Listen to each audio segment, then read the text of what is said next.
FBI had been staging for, 10 months. If you take 3 steps back, this is not democracy. So the federal agencies serve under the oversight of the elected president and then under the oversight of the elected Congress. Their elected people get to make the decisions. You have a Republican president, you now have a Republican Congress, and neither one can get a straight answer from the FBI. No one has any control of the FBI. You're describing a government within a government. Well, in America, a question becomes reasonable men would ask when we face a crisis like this, who investigates the investigators? Right. And the answer in America is Congress. So we have the responsibility to investigate through the appropriate committees, which we're certainly doing that now that we have a Republican majority in control of the committees. But we don't have the power to arrest. We can give criminal referrals based upon our investigative efforts, but we have to have a DOJ that's receptive to the criminal referrals. So we've hit quite a brick wall, have we not? Constitutionally, we have the responsibility to investigate objectively, and anyone that knows me, it knows that's exactly what I'm pursuing. I'm not trying to create a crime to fit a narrative to blame on the FBI. I'm following the evidence, and to my horror, it implicates our FBI at the highest level, and a, a conspiracy within our government at the highest level to create the to set the stage for a compromised election cycle in 2020, and then the the the actions that took place on J4, 5, and 6, and then the criminal investigation, arrest, and prosecution of Americans that they were able to entrap and document with the thousands of cameras that were operating that day, and use that evidence that they knew they were setting up to investigate, arrest, and prosecute the Americans that they had entrapped. So Congress can investigate these things, and we are, and we will reveal these horrific truths, and we will have criminal referrals. But until you have a a a president running the executive branch that will clean house at the DOJ and FBI at the highest levels and put American patriots in place that will act upon the criminal referrals that Congress provides, then none of those guys are gonna get arrested because they're not gonna arrest themselves, and we don't have arrest authority. I'm a little surprised, and don't expect you to be critical of your colleagues in the Republican conference, but I mean, they do control the House. Impeachment is a thing. Chris Wray is still the FBI director. I watched Republicans, some of whom I know, cheer the murder of Ashley Babbitt, who was an unarmed woman, less than 5'5", by Michael Byrd. They were on Michael Byrd's side. And I have to say, for a lot of Republican voters, and I count myself among them, very clarifying. If you're cheering Ashley Babbitt's murder, shooting women now, that's okay because she likes Trump. And there were Republicans who are like, yeah, I was happy. Like a lot of them thought that. What the hell? Yeah, it made me sick. Me too. You know, there's a great responsibility when you wear a badge in America. I mean, think about it, to be the designated servant of your community that has the authority to deny the freedom of a fellow American in the land of the free. Like, that's a heavy responsibility.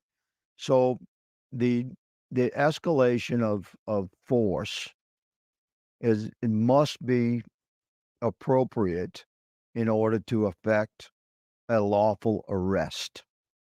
And and a bad shoot is the worst thing that an officer can possibly be involved in his career.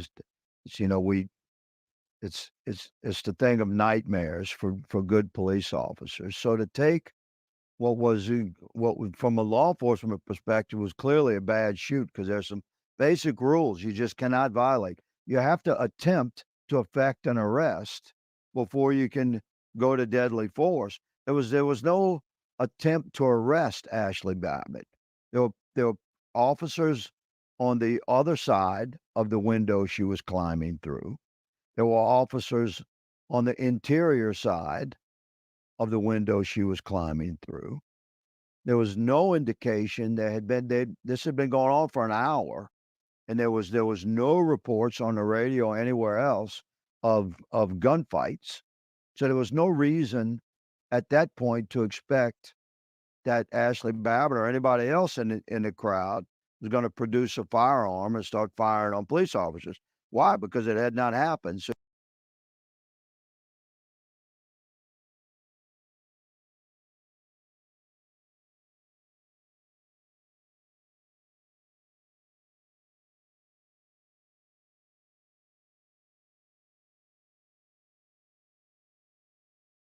Obama apparently raising a lot of concerns directly over the direction of the Biden campaign. This was a report from the Washington Post, which again, it's interesting not only what's said in this report, but also the fact that it is leaked to the press is totally. in and of itself interesting and very intentional. Put this up on the screen. Former President Barack Obama has raised questions about the structure of President Biden's reelection campaign, discussing the matter directly with Biden, telling the president's aides and allies the campaign needs to be empowered to make decisions without clearing them with the White House, according to three people familiar. The headline is Obama worried about Trump urges Biden's circle to bolster campaign. I'll read you some of these details because they are interesting. On that first part where he's saying like people need to be empowered, this is something Biden is a famous micromanager. Mhm. He's the worst combination of micromanaging and indecisive. So, and he relies on this small circle of advisors who've been with him since the 80s. And so even when he brings in someone new to the circle, like he doesn't delegate responsibility to them and they're completely disempowered. So they're over in Wilmington on the campaign. The people he actually trusts are in DC. And so there's this huge disconnect, which has apparently, according to Obama in this report, completely hamstrung the campaign. And it's a very different model from what the Obama campaign did in 2012, which, listen, whatever you think of him, the man ran two very effective campaigns in 2008 and 2012. Couldn't get anybody but himself elected, wasn't good at that. Mhm. But in terms of getting himself elected president, he was very effective. All right, more from the report. Obama grew animated in discussing the 2024 election and former President Trump's potential return to power, and has suggested to Biden's advisors the campaign needs more top-level decision makers at its headquarters in Wilmington, or it must empower the people already in place. Obama has not recommended specific individuals, but he has mentioned David Plouffe, who managed Obama's 2008 race, as the type of senior strategist needed at the Biden campaign. So he's saying, like, I'm not sure you got the right folks here. Maybe talk to some of my people. Maybe you'll do better. Very arrogant guy. But anyway, Obama's conversation with Biden on the subject took place during private lunch. Recently, during the lunch, Obama noted the success of his own re-election campaign structure when some of his top aides, including Axelrod and Messina, left the White House to take charge of the re-election operation in Chicago. That's a sharp contrast from Biden's approach. He also recommended Biden seek counsel from Obama's own former campaign aides, which Biden officials say they have done, people said. And they also quote Alyssa Slotkin here. Well, this was not a direct quote. She denies that she's concerned about the re-election campaign, but she's running for Senate in Michigan. And she has apparently expressed concern to allies she might not be able to win if Biden is at the top of the ticket. So there are a lot of Democrats who are freaking out. Even Biden, this was kind of remarkable to me, Zagar, and just shows you what kind of a quote unquote leader this man is. Even Biden's frustrated by his public standing, frequently complaining about his low poll numbers in private conversations with aides. In one meeting, he demanded to know what his team and his campaign staff were doing about it. Dude. Maybe it's not their fault. Maybe it's the fact that your unconditional support for Israel has horrified key voting blocs. Maybe it's the fact that you have literally promised nothing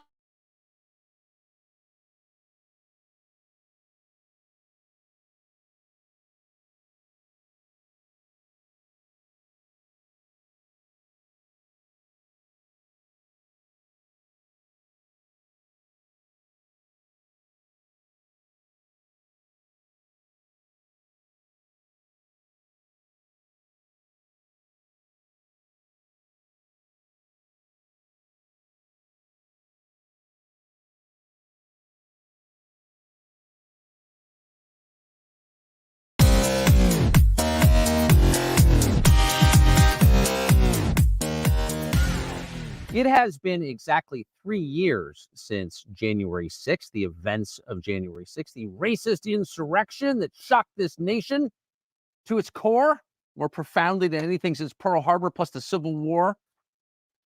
And it has taken a while, honestly, even for people who aren't on the side of the professional liars, to realize there's something amiss about what happened that day. Not just the response, the largest law enforcement mobilization in the history of the United States. That was obviously disproportionate because it wasn't the worst riot that year, not even close. But the day itself, there was something about January 6th that didn't feel right. And hovering over that day has remained the question, to what extent was it a setup? And we still don't really know. But what's interesting is how few people have asked that entirely legitimate question. And one of the very few, really one of the only in the United States Congress, is a member called Clay Higgins from Louisiana. And in case you haven't seen this clip, it's worth rewatching.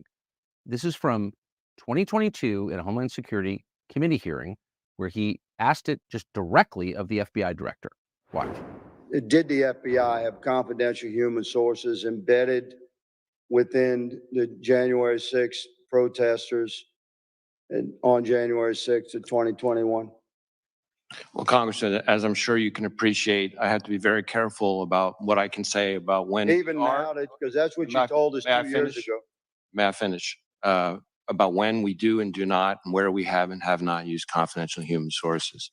But to the extent that there's a suggestion, for example, that the FBI's confidential human sources or FBI employees in some way instigated or orchestrated January 6th, that's categorically false. Did you have confidential human sources dressed as Trump supporters inside the Capitol on January the 6th prior to the doors being open? Again, I had to be very careful. It should be a no. Can you not tell the American people, no, we did not have confidential human sources dressed as Trump supporters positioned inside the Capitol? Gentleman's time has expired. You should not read anything into my decision. Welcome to a very special Monday edition of the Nick and CJ Show. I'm one of your hosts. I'm CJ. What's up, Nick? What's poppin', my friends, my family? We are back. We are back. The first Nick and CJ of 2024. You guys know we had to bring back. I had a lot of fun with Nick at Night, season 2 returning last week. Hope you guys enjoyed the show. We got another banger set this week, fam. I got bangers for you guys set this week, starting Tuesday evening at 9 p.m. Eastern time. Then we got Thursday and Saturday. But it's good to have Nick and CJ back. We're still doing that as well because you guys know Nick and CJ is a hood certified classic, fam. That's what they tell us. That's what they tell us. Yeah. So it's good to be back. CJ, pass it to you. We have a lot to discuss today. Yeah, and we're gonna get right into it. And I started it out with the clip. Typically, play a couple of different clips, different topics. I played the one, which is the main one, and that's Tucker Carlson had a congressperson on his show to talk about January 6th, but it's something that is what I would call the elephant in the room, which is of obvious FBI, or let's just say intelligence, government intelligence forces on the ground during this event, coordinating. Yeah, I know Black Twitter was calling this out as it was happening. It's one of those things that was like memory hold, but as someone who was on Twitter a lot, Black Twitter was trending. And I remember this as vivid as clear as day. Anyone who's like on Black left politics, we remember this clear as day.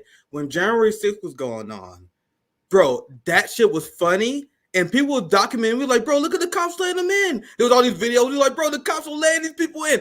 Why they're not calling this? Oh, this is obviously some inside job shit. That wasn't coming from the right. You got to remember. Well, obviously it was. They knew already. Right, but there was people on Black left Twitter. And left is like, bro, what the hell is this? You remember the video of the gate opening for them? The National Guard standing down, all this stuff? It was obvious it was some sort of inside plot. And I have tweets showing me saying this. I said this on RBN. It benefits both sides. You had the Republicans that allowed this fake January 6th thing go off. They can say, oh, we fought for the democracy. That's what my senator does. Like Josh Hawley. I stood for our democracy on January 6th. So they like it. Democrats like January 6th because they can fundraise off it. They can run off of it. So it benefited both parties. And the cherry on top of it, sorry, see, I cut you off. I'll pass it to you. No. Do you? Yeah, the cherry on top of all of this is that they used January 6th to expand the police state.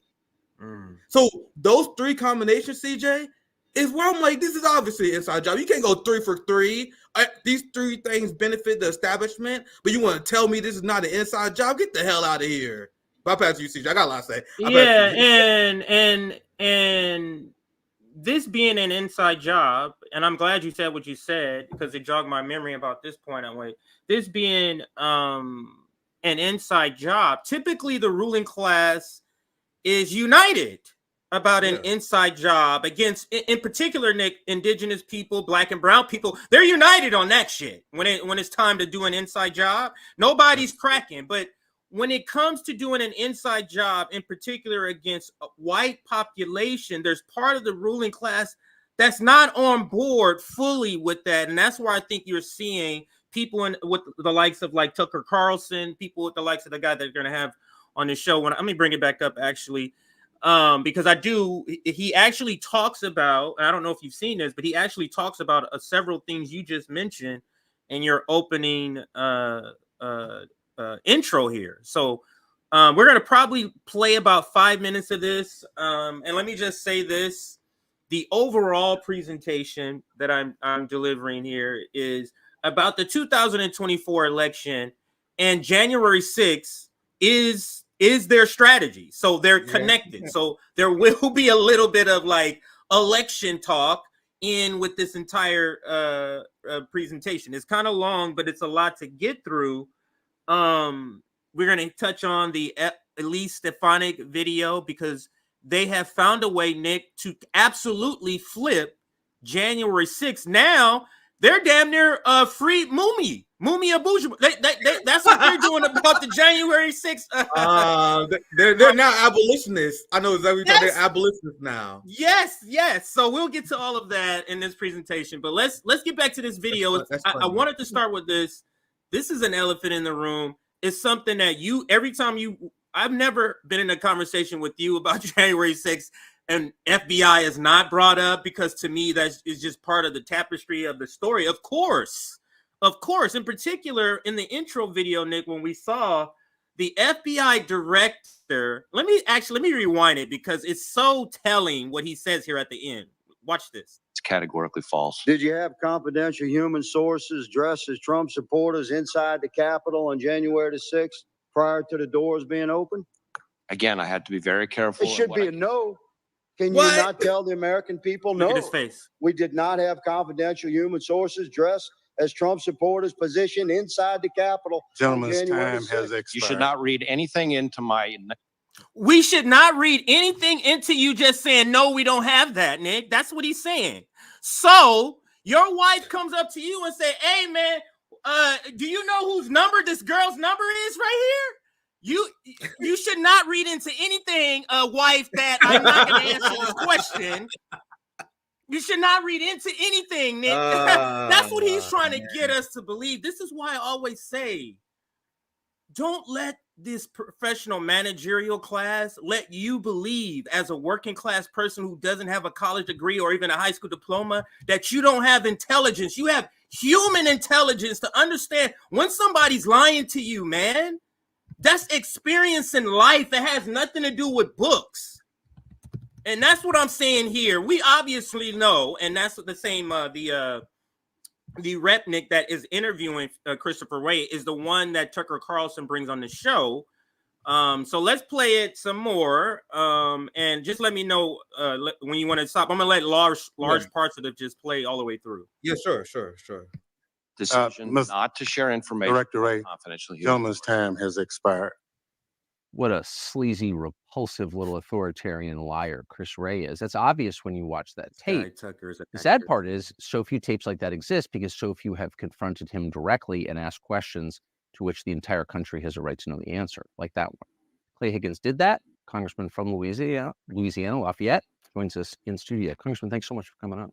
Thank you for having me, Tuck. So that was over a year ago that you asked that question, which is a central question, and you asked it as I think is appropriate without any embarrassment at all on behalf of your constituents and the rest of the country.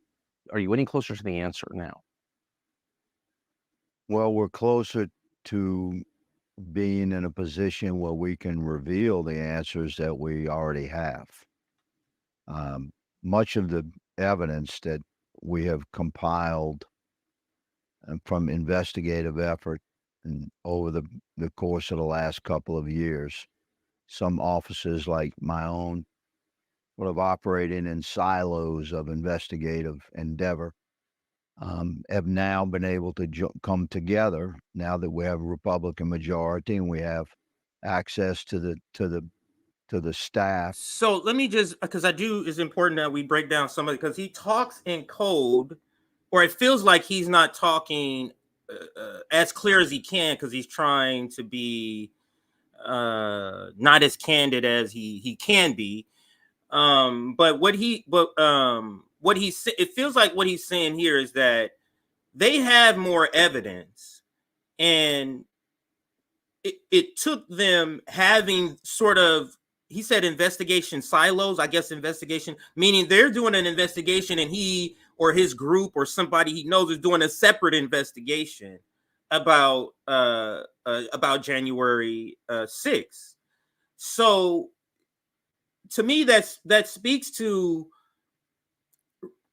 one part of the ruling class investigating the other part of the ruling class. Kind of tells me not everybody was on board with this sort of operation. So maybe this was sort of a liberal democratic sort of push. We'll see. I'm saying that to see if he's gonna answer that in the rest of this video here.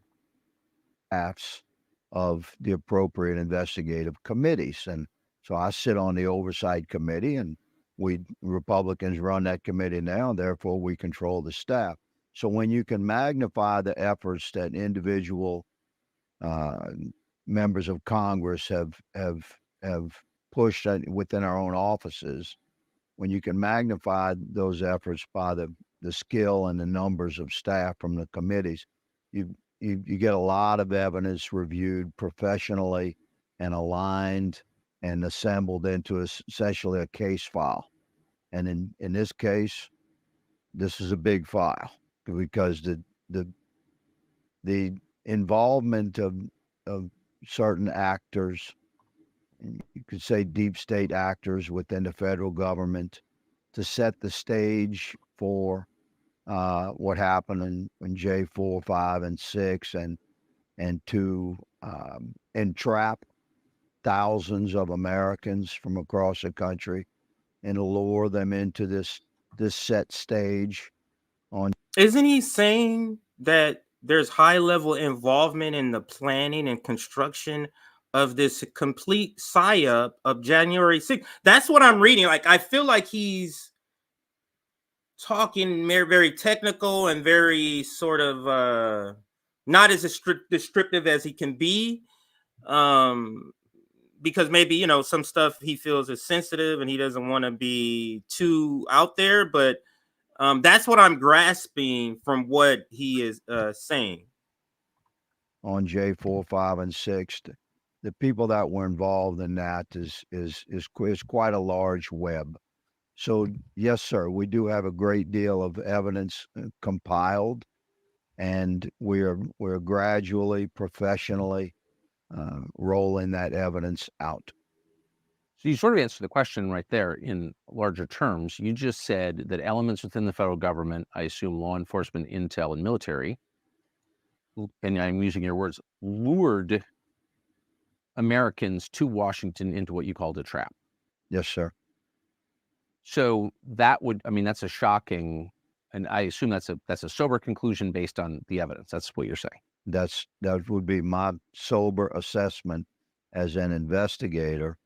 And I love my country, and I've always been a staunch defender of the thin blue line, and I would proudly count the FBI amongst that number. It's like brothers to me.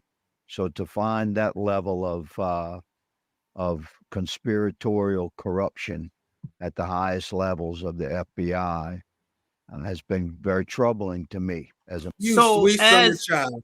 Oh, you Yeah. sweet summer child. So I guess he really believes the thin blue line. But go ahead, Nick. You were going to chime in about that. So listen to what he just said there, fam. Everything we know with the FBI, they're entrapment programs, right? And this guy has this opinion of Western society that they're the best, right?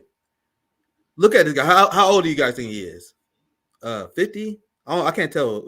40, 50? Way older than me. I would say at least 15 years older than me, I think, right?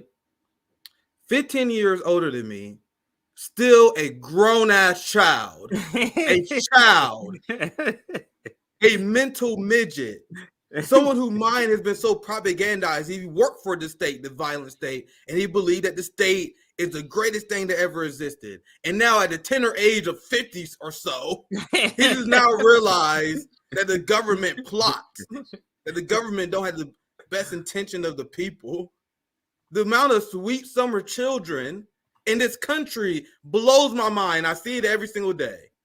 And then they have the nerve to call the Chinese people propagandized. They say Russians are propagandized. They say Africans are propagandized. They say all these people are propagandized, as you guys are sweet summer children just now discovering that the FBI and our government is corrupt. You think the largest, most corrupt empire in modern human history is not corrupt, and you think other people is propagandized. Very telling. But go ahead, I'll pass back to you, CJ, so we can get back on track. Yeah, and to that point, I don't know if he's just a guy who grew up and has been in just spaces where he really believes this. And because I think, I'm not saying this is, I'm just saying there is some white people where until it happens to white people, they don't see the corruption. Like we've been yelling this about the FBI and law enforcement, but until it happens to them, then they go, "Oh, Now you they guys are Malcolm doing it." You get what I'm saying? That's essentially what it feels like. But let's get back to the video. Also, Malcolm X for white people right now.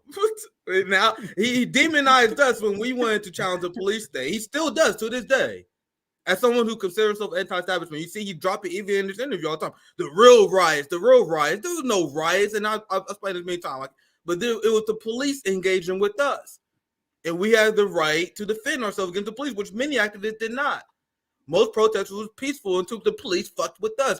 I reported, unlike Tucker and these white identity politics pushers, I was on the ground. Was he on the ground covering George Floyd? I was. You know what I saw in Kansas City? I saw the police tear gassing people who wasn't even part of the protest. They tear gassed children at the park. Meanwhile, Tucker Carlson demonized us. We fought the police state. And now when January 6th happened, these people now, Malcolm X, like, we need to rise up. No, you just demonized us for doing the same thing you guys are talking about. But go ahead, CJ. And RBN, because we're not going, because we don't care about being platformed by Tucker and shit. We're the only one who's going to call him out for this. We're the only one who call out these quote unquote fake right-wing populists who are actually white identity politics pushers. And this is why I covered my last stream. I'm going to keep pushing it until you guys address this. Their whole politics is white identity politics.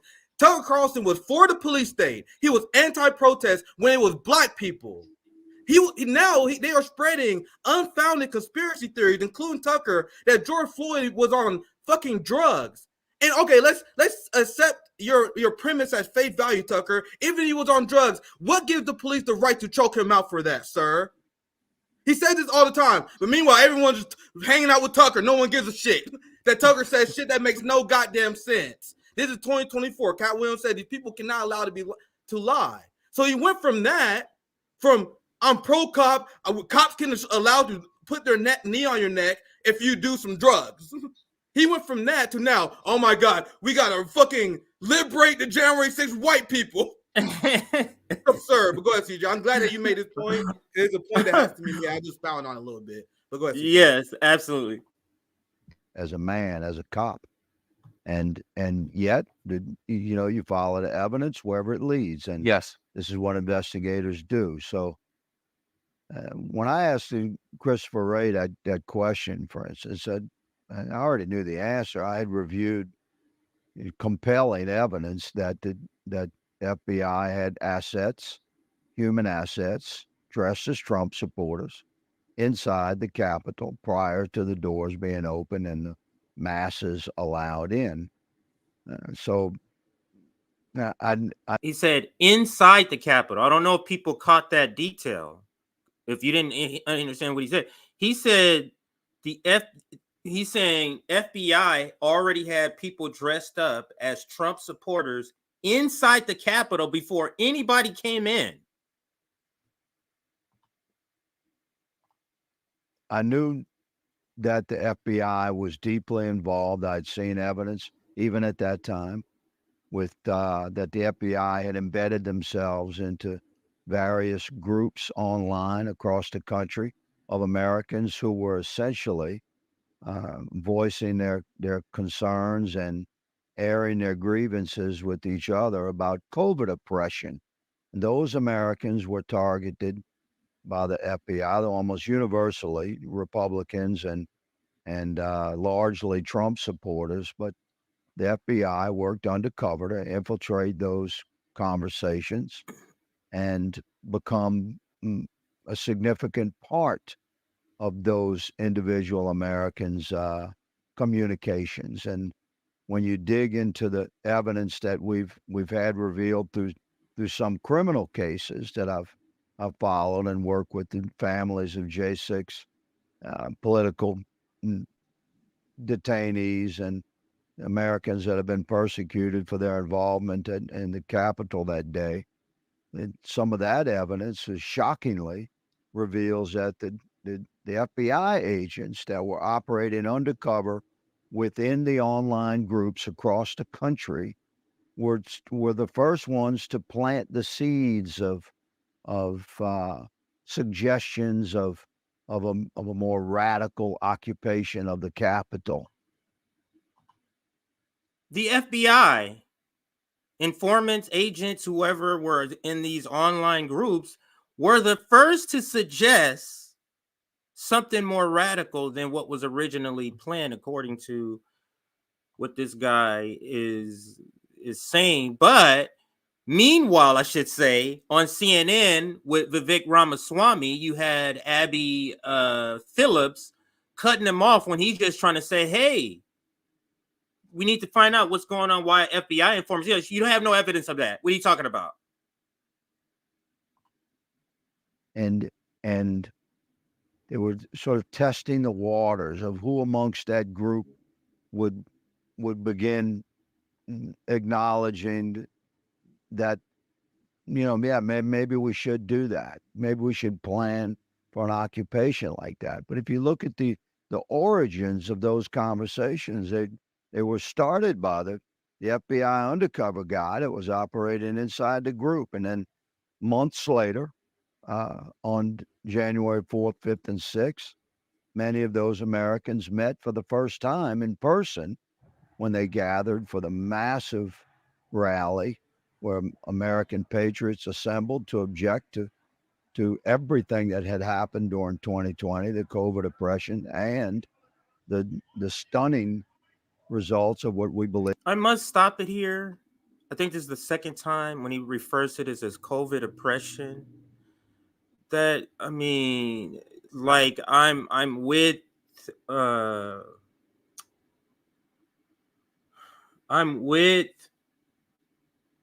people who are against what happened to those people that during COVID, but using words like oppression, like, then what does it mean about oppression about the Palestinians?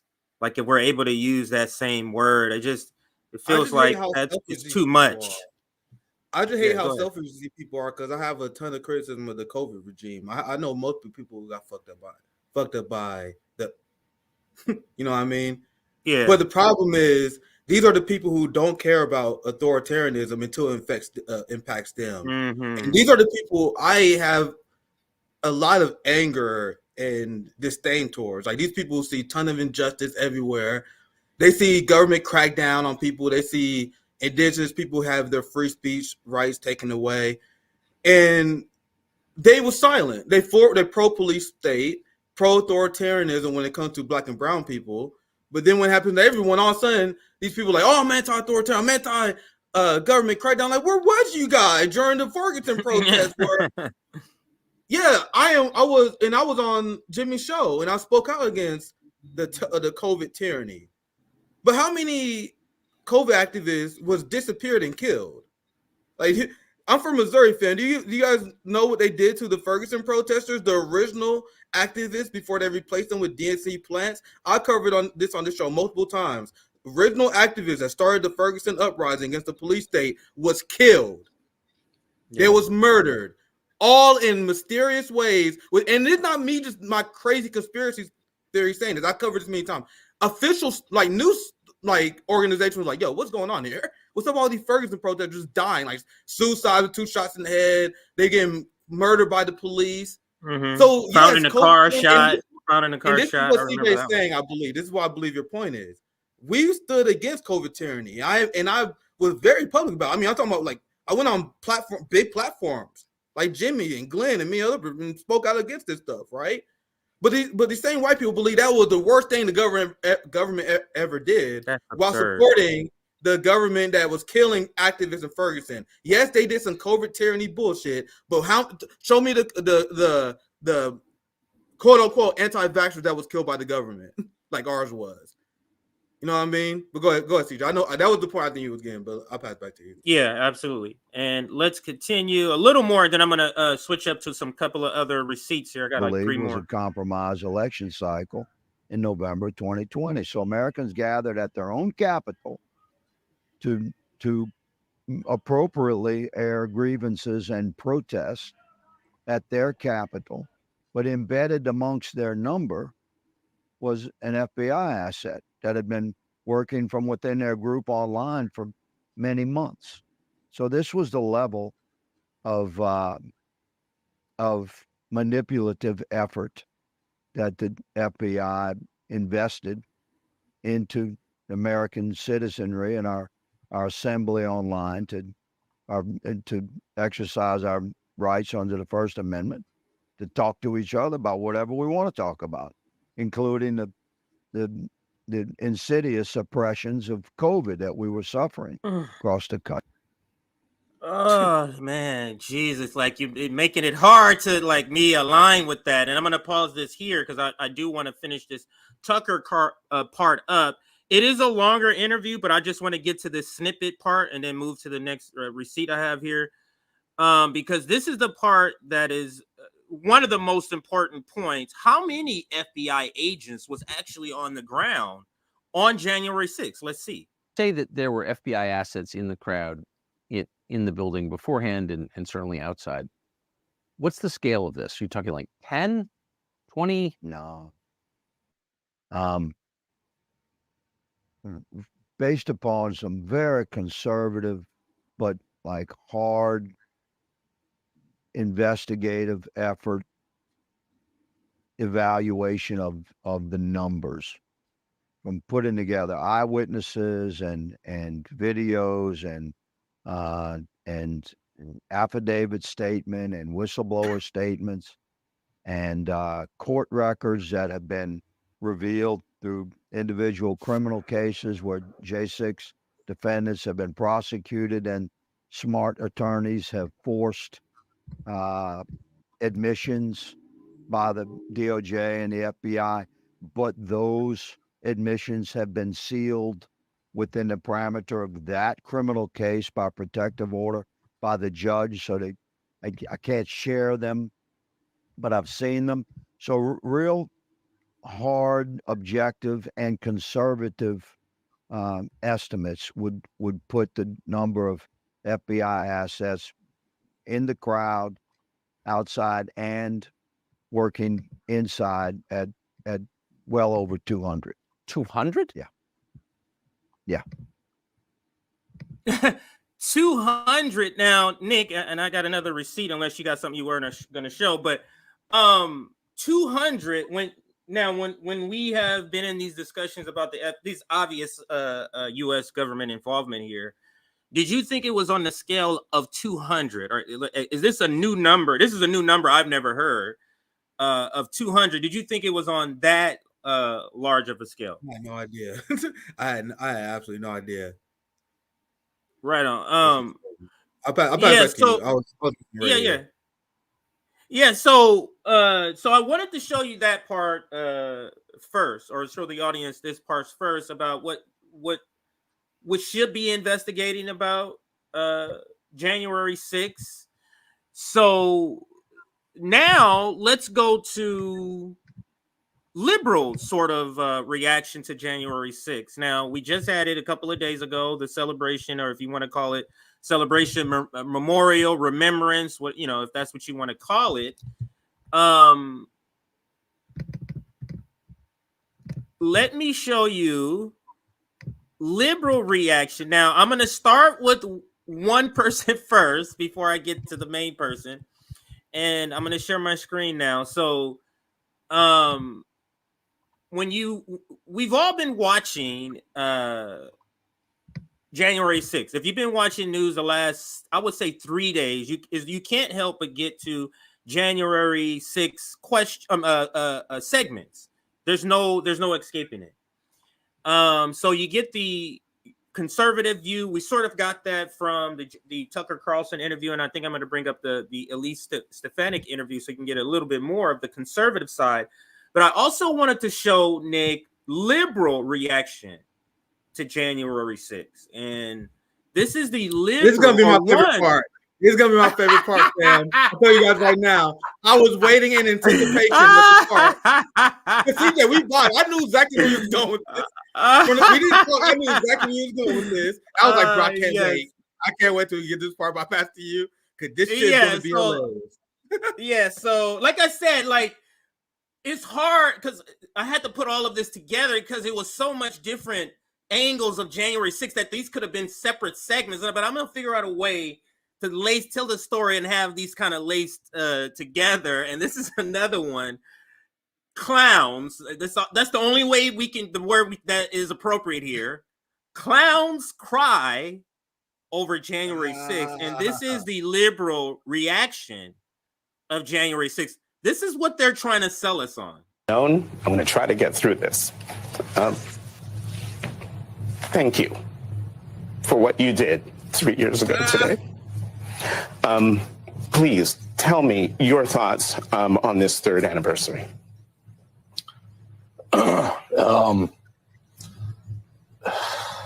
He's probably thinking like this motherfucking Negro just gonna make me have to turn up my emotions here. Bro, what did I tell you guys? Bro, when I saw this clip sums up my thesis perfectly, fam. I told you guys, politics and the people on corporate media, politics and corporate media is Hollywood for ugly nerds. You know what I mean? Hollywood actors, like, and we covered like Gal Gadot, she made it because she's well connected. Yes. But no one can deny she's not pretty, right? Like, she's pretty. If you're pretty and you're attractive and you're part of the ruling class and you want to be famous for performances, you join Hollywood. If you're ugly, if you're a book nerd, you're smart, and you want to be a performer, but you're not a fucking Gal Gadot. No, you're not a Brad Pitt. You know what I mean? What you do instead is you become a CNN anchor. What you do instead, you become a politician. This is the perfect example of that. Do you guys really believe it? This person who cover war, like people who cover news in general, even corporate people, the art of being in business that we see human suffering, like, actually fucks with my mental health a lot. That's why I had to take breaks every once in a while. That's just the part of being in business. Like, if you cover the news, you're gonna see a lot of human suffering. You guys won't. This guy wants us to believe that despite all the human suffering that this guy covered throughout his entire career, this is what breaks him on camera. Fuck out of here. Go ahead, CJ. And Nick, you know why this is not a good look? And now that you said that, I didn't even think about this until you said it. All the stuff he's seen. Let's scratch all the stuff. Nick, how about just last week in Palestine? How about just last week, Nick? You get what I'm saying? Yeah. Like, you're trying to say all the death, destruction, and genocide of like that. Like, Nick, I can't watch the stuff that's happened to kids. Like, soon as it half a second, I switch that shit off. That's something I still can't watch. It's not. I can't watch kids, man. I can't watch that shit happening to kids. But this guy has seen some of this shit.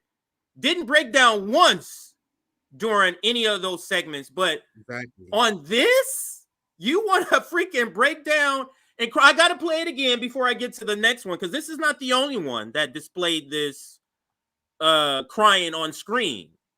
But let's play this again. I'm gonna I want to see it again. Yeah, I'm gonna let it play all the way through. We only play half. I'm gonna let it play all the way through. I'm gonna try to get through this. Thank you for what you did 3 years ago today. Please tell me your thoughts on this third anniversary.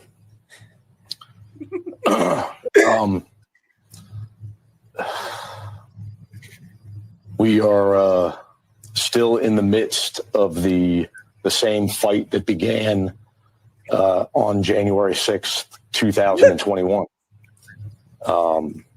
And we have a lot at stake in this country. And I think that it deserves every American's attention. Nick, I really do think this emotion threw him off. Now I'm crying because it's so funny. I've watched this like 20 times. I've watched this like 20 times. This shit is freaking hilarious. But I really believe that emotion threw him off. Like it's supposed to be a somber event, but it's like, wait, wow, bro, you took this shit to a place Oscar worthy. Like, I'm not there yet, bro. I'm just learning this. But like I said, he's not the only one. This is Jonathan Capehart of MSNBC News. I think he's right for it. Yes, Mark Kimberly is so funny. You said it before. Mark Kimberly is so funny, man. I feel he's so fucking funny. Move over, Van Jones. Now Jonathan Capehart is crying. Oh yeah, that's because Van Jones was crying too, man. I don't know if people read it like that, bro. But Mark Kimberly has a sass in the way that she writes, but I don't know how many people like read it the way we do. Pick up on it, yeah. I don't. Yeah, she's fucking hilarious. It's completely funny to me, yeah, and I completely see it as humor. I think she means it as humor. And I'll just read this from this wasn't planned, but I'll read this from Rome because it's a good tweet. January 6th was one of the stupidest things you people claim to be afraid of because people really acted as if that's all it takes to overthrow one of the most powerful countries on earth. It's so ridiculous. No guns, CJ. Yeah, no guns. So ridiculous. No guns.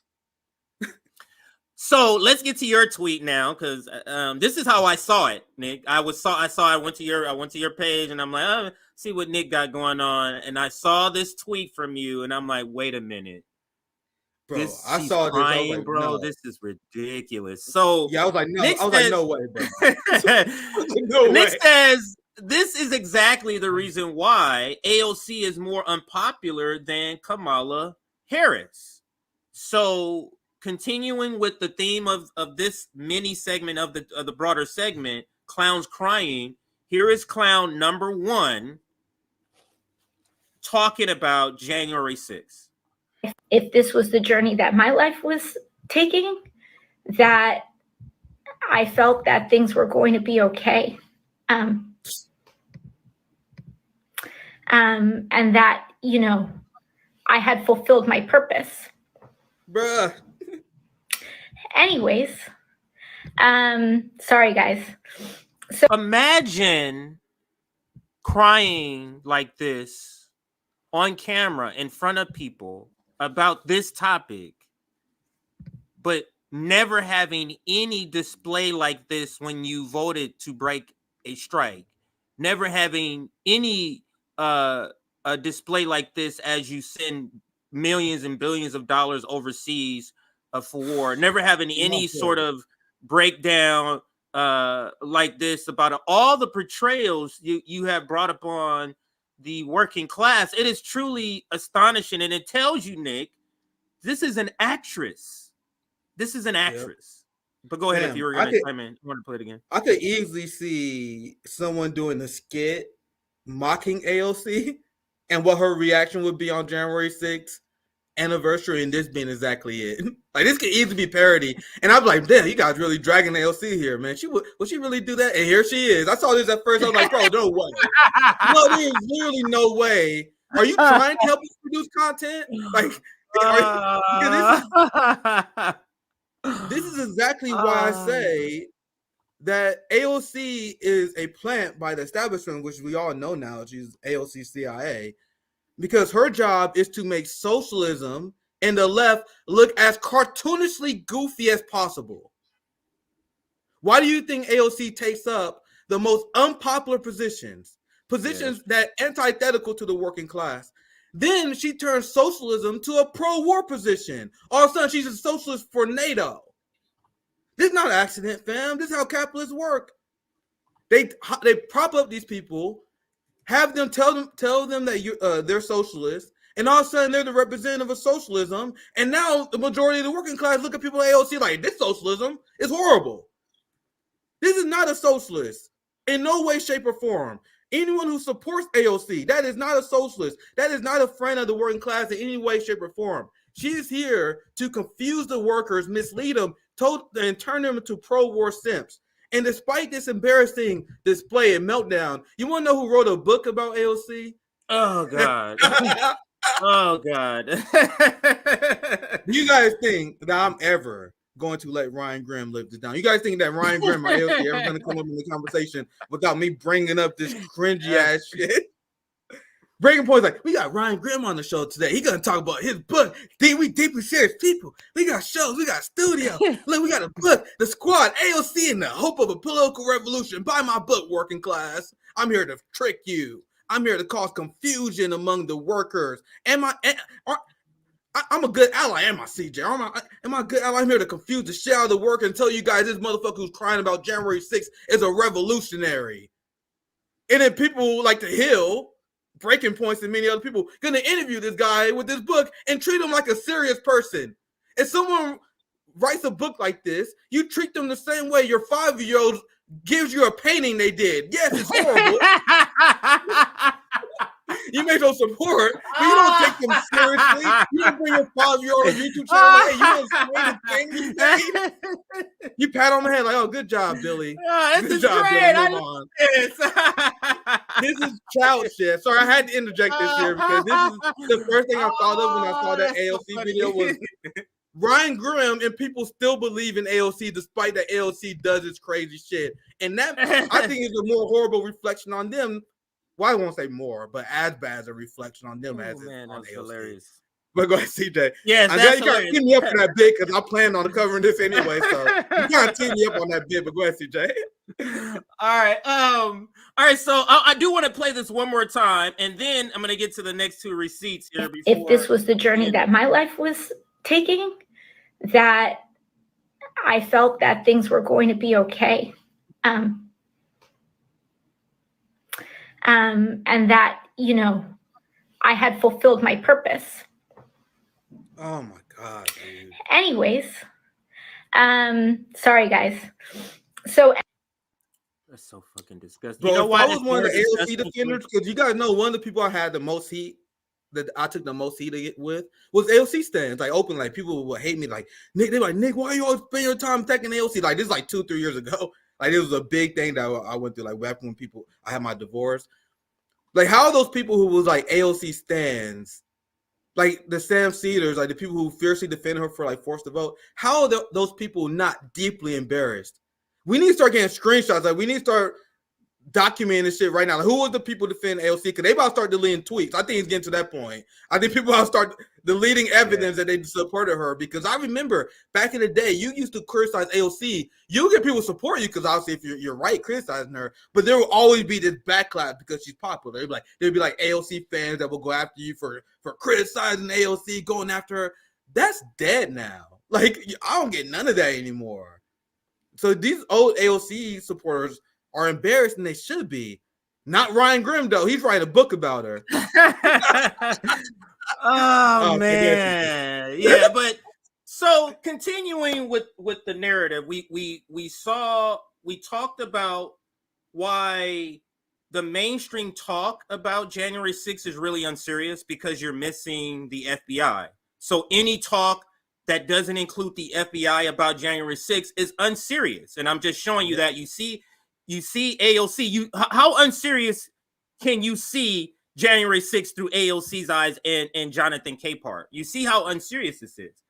Now, in response to this, you have Joe Biden saying, January 6th, defender of democracy. That is me, Joe Biden. Really? Because this is a great article on World Socialist website that breaks down that,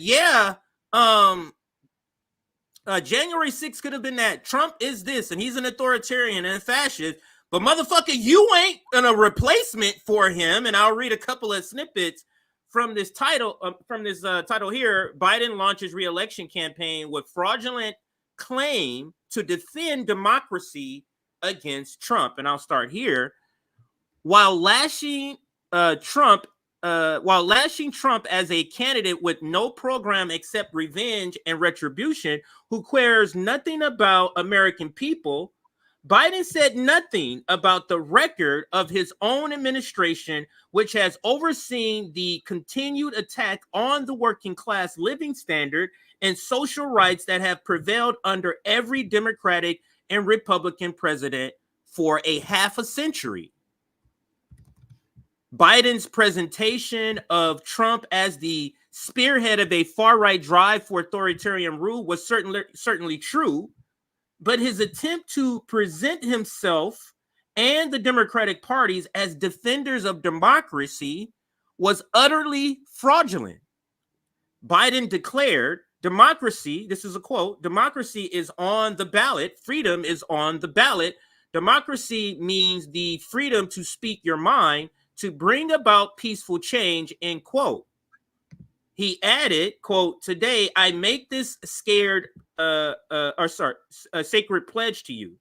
The defense, protection, and preservation of American democracy will remain as it has been for central cause of my presidency, end quote. This is essentially him saying January 6th is the only thing that I found in my bag of tricks that I can use for 2024. But let me read this, continue to read here. In fact, the central cause of Biden's presidency has been the expansion of imperialist powers. Even as he spoke, his Secretary of State, meaning he spoke on January 6th and speaking about this democracy, and he's going to do all of this stuff, right? And as a comparison to Donald Trump and him trying to overt democracy and tear it down through January 6th. While he's doing that, Antony Blinken was on his way to the Middle East to coordinate the ongoing U.S.-Israeli genocide in Gaza and the expansion of the war into Lebanon, Yemen, and Iran.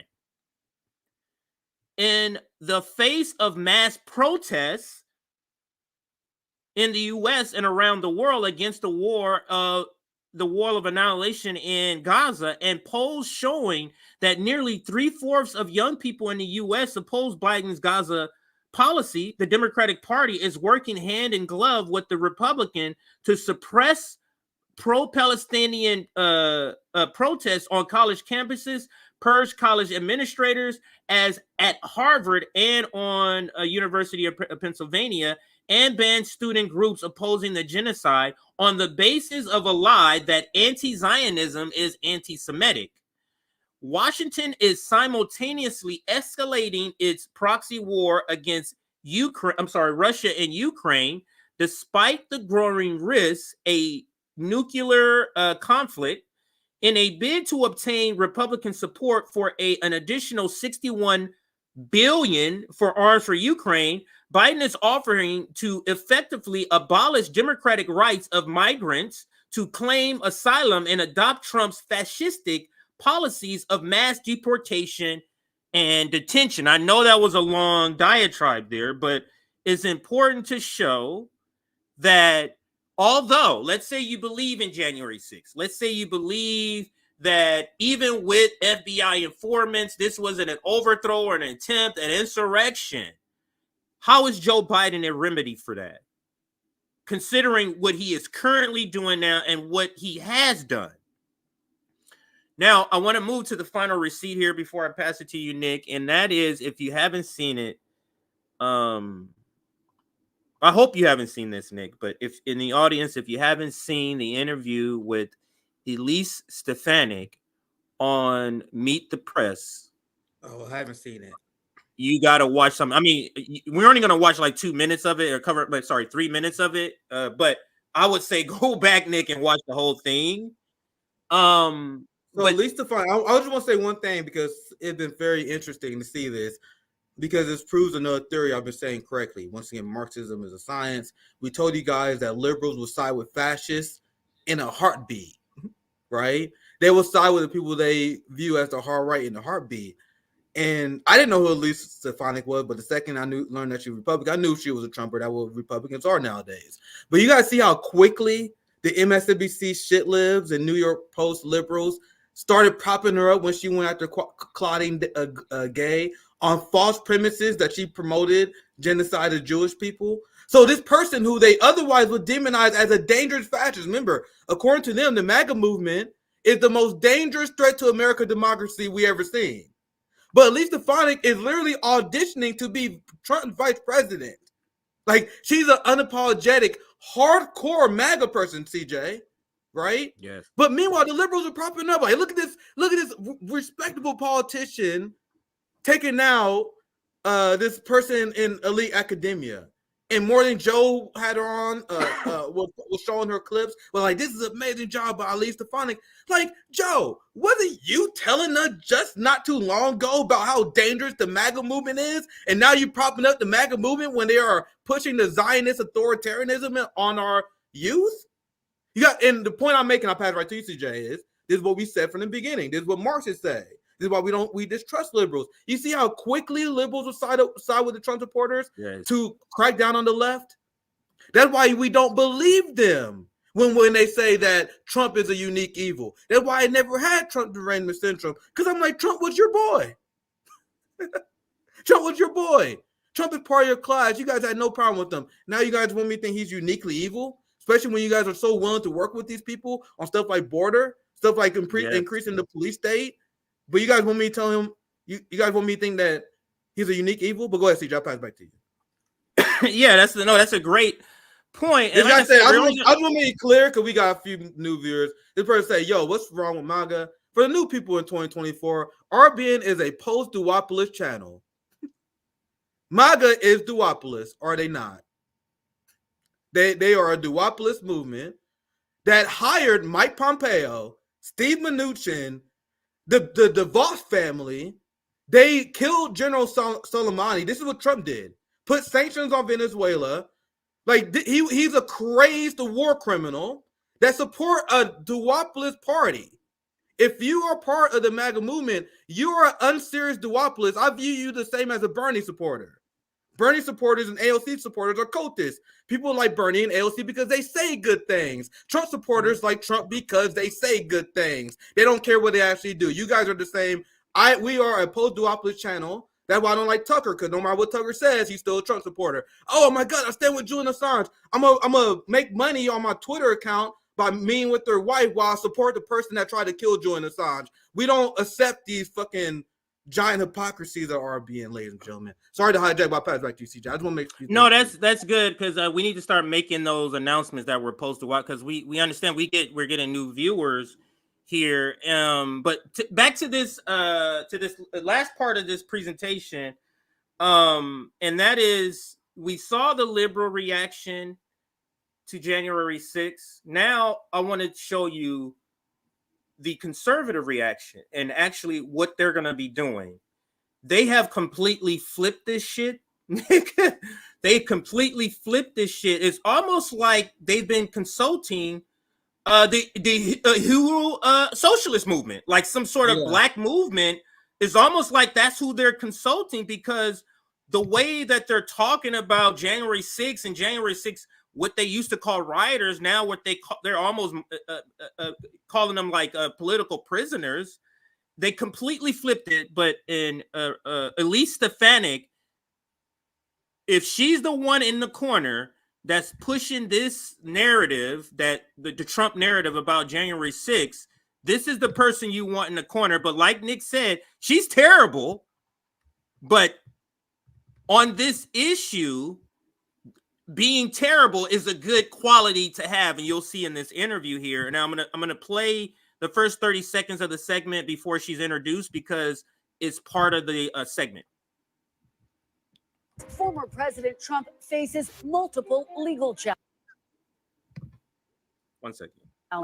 While President Biden makes the case his likely GOP opponent is a serious threat to democracy. Choice is clear. Donald Trump's campaign is about him, not America, not you. Democracy is on the ballot. Your freedom is on the ballot.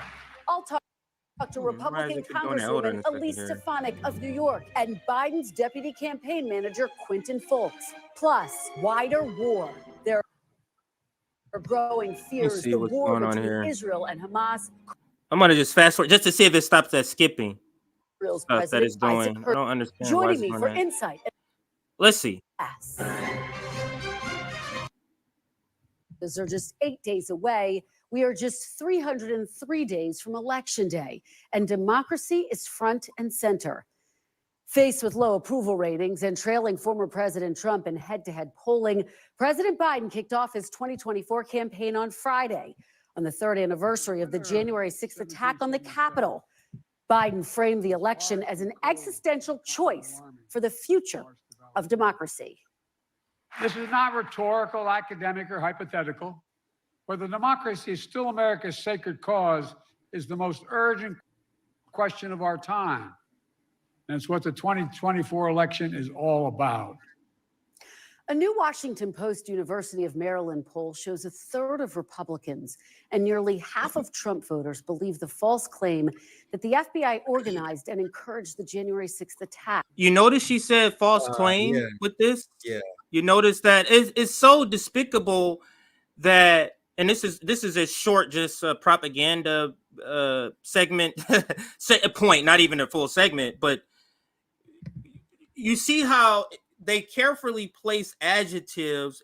The regular listener may not understand how they just labeled and told you what to think about the idea of FBI creating this without even sort of explicitly giving arguments, just simply the false claim, just add false claim in front of it and it changes the entire thing. But how the fact that we just covered with Tucker Carlson interview that the guy went over with what he says is evidence, and it's supposedly evidence that he can't release. So this is not a false claim, or it hasn't been proven to be a false claim as she's stating it so securely.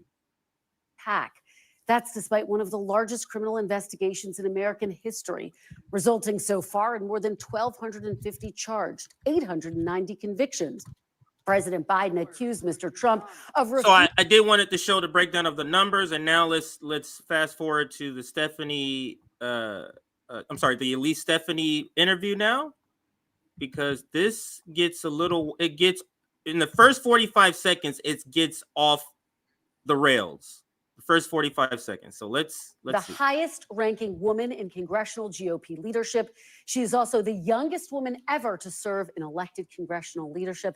Congresswoman Stefanik, welcome to Meet the Press. Great to be with you, Kristen. Thank you so much for being here. I want to start by talking about 2024, some of what we've heard over the past 48 hours. Obviously, President Biden officially kicking off his campaign against former President Trump, who's the strong front runner.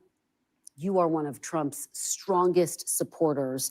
In his speech, President Biden cast the former president as a threat to democracy. This was an argument that was effective in 2020. It was a winning argument for Democrats in 2022. How do you answer that charge? Well, first, Kristen, I wouldn't say it's a winning argument. In fact, in 2022, Democrats lost the House, and House Republicans ran on the issues that matter to the American people. We ran on securing the border. We ran on addressing the historic inflation, which the American people know is a result of Joe Biden's failed policies and the trillions of dollars of reckless spending. And what Joe Biden didn't mention in his speech were any of the policies that have created a crisis across America. So zero mention of the border, which is wide open and a top issue even in in my home state in New York. You have Democrat mayors who are speaking out about Joe Biden's border crisis. No mention of inflation, which continues to be a concern for voters across my district. And when it comes to threats to democracy, Joe Biden and Democrats are a threat to democracy. We see them attempting to remove President Trump from the ballot. We saw this in Colorado and Maine.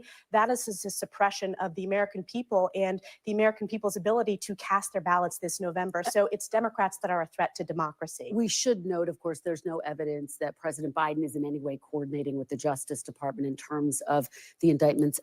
That's something that they keep doing. It's so annoying that with Trump, this last, I would say 6 to 8 months, they've been doing that. We should know, blah, blah, blah, blah. Every time he says this, they'll play a clip and then they'll come back. We should know, like they're having to put a footnote. And it's like, why aren't you putting a footnote at every lie that's told about from everyone? It's just Trump. They're adding this footnote in. Against former President Trump, but staying on this issue of January 6th, because of course, Mr. Trump was talking about this as well. This weekend, we did mark the 3-year anniversary. And I want to pause for a minute and play some of the comments that you made on the evening of. Now, this is where she believes this. And then when I say she, I mean the host. This is where she believes, this is, I'm not going to say she, the establishment believes that they have a lot of Republicans on video, like a gotcha moment. And I've never seen somebody reply to a supposed gotcha moment in this way. And I think it was a good reply from her point of view, but let's listen. Of that day. Let's take a look. This has been a truly tragic day for America. Americans will always have the freedom of speech and the constitutional right to protest, but violence in any form is absolutely unacceptable. It is anti-American and must be prosecuted to the fullest extent of the law. In terms of what we're hearing today, former President Trump has referred to January 6th as a, quote, beautiful day. Just this weekend, he referred to some of those who are serving time for having stormed the Capitol as, quote, hostages. Do you still feel as though that day was tragic and that those who were responsible should be held responsible to the fullest extent of the law? Well, first of all, Kristen, as typical for NBC and the biased media, you played one excerpt of my speech. I stand by my comments that I made on the House floor. I stood up for election integrity, and I challenged and objected to the certification of the state of Pennsylvania because of the unconstitutional overreach. So I absolutely stand by my floor speech. I am proud to support President Trump. And I want to correct another statement you made that there is no coordination with Joe Biden and the Department of Justice in prosecutions against President Trump. We just saw Hunter Biden defy a congressional subpoena and the White House admitting it was in coordination with Joe Biden the morning of. That is coordination, and I believe that Joe Biden will be found to be the most corrupt president in our nation's history. And that's why all of the investigative work that we're doing is so important, because the American people, they deserve transparency and accountability. A lot to unpack there. Of course, the White House has said that Hunter Biden is acting unilaterally on the issue of election integrity, though. As you know, Trump took his case to court more than 60 times that there was fraud. He didn't win. But I want to get back to this key question. Nick, when did news anchors who are supposed to be interviewing people, when did they just started getting in debates? Why is she like retorting arguments as if she's the advocate for that side? You're supposed to come on, ask the questions, let the guests answer the questions, then you go to the other guest, because she has another guest. She brought on a conservative, then she brings on a liberal, and that's what you do. But in this case, it's very odd the way, like I said, in the last 6 to 10 months, they've been doing this with the questioning with people that are supporters of Trump. Do you still think it was a tragic day? Do you think that the people who stormed the Capitol should be held responsible to the full extent of the law? I have concerns about the treatment of January 6 hostages. I have concerns. We have a role in Congress of oversight over our treatments of prisoners. And I believe that we're seeing the weaponization of the federal government against not just President Trump, but we're seeing it against conservatives. We're seeing it against Catholics. Oh, really? And that's one of the reasons why I'm so proud to serve on the. Oh, really? Oh, really? Do you guys know that 60%, over 60% of the civil asset forfeiture cases are black people? That's how they steal our wealth. But now they're Malcolm X, CJ. Now they're talking about a group being targeted by the federal government. Excuse me, ma'am. But I'll let continue. But it's very close to ending here. On the select committee on the weaponization of the government, because the American people want answers, they want transparency, and they understand that as you look across this country, there seems to be two sets of rules. If your last name is Clinton or it's Biden, you get to live by a different set of rules than if you're an everyday patriotic American. I've been clear, Kristen, if you go back and play the full speech I gave on the House floor, I condemn the violence, just like I condemn the violence of the BLM riots, but I also importantly stood for election integrity and security of our elections, which if we don't have that, we do not have a democracy. So the real threat to our democracy is these baseless witch hunt investigations and lawsuits against President Trump, whether it's Tish James or whether we see in the DC Circuit Court. And that is undemocratic and it's shredding our Constitution. And you know who agrees with me, Kristen? The American people. That's why President Trump is winning in poll after poll against Joe Biden. The Justice Department has indicted. So this is where I'm gonna end it and kind of there's a lot of things she said there. What I don't like, Tucker Carlson did this too. How with these things they keep inserting BLM in their sort of assessment of why it wasn't why it was too much force or not enough force is somehow BLM, like equating what BLM did, like. It's the same sort of They thing. are literally saying out loud. Go ahead. They are literally saying the quiet part. Like I seen what you said with Tucker. I saw Tucker say it too.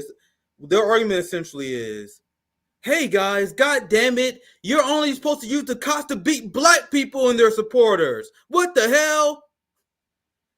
Cause they keep saying like, "What about the George Floyd protest? What about this?" They're not saying that the George Floyd protesters shouldn't have been beat. She even said that she was against the quote unquote riots at the police start. But what their argument is, what the MAGA right argument is essentially is that there's a certain class who should not be attacked by the police. We should be allowed to protest, while there's a certain class of people, anyone who support holding the police state accountable, they should have the police state sent on them. So that's why I wish one person, just one, who has access to Carlson will call him out for this hypocrisy. Because we've been consistent. RBN, like we're consistent on every single one of these issues. We mocked January 6th. We called out the power grab of January 6th.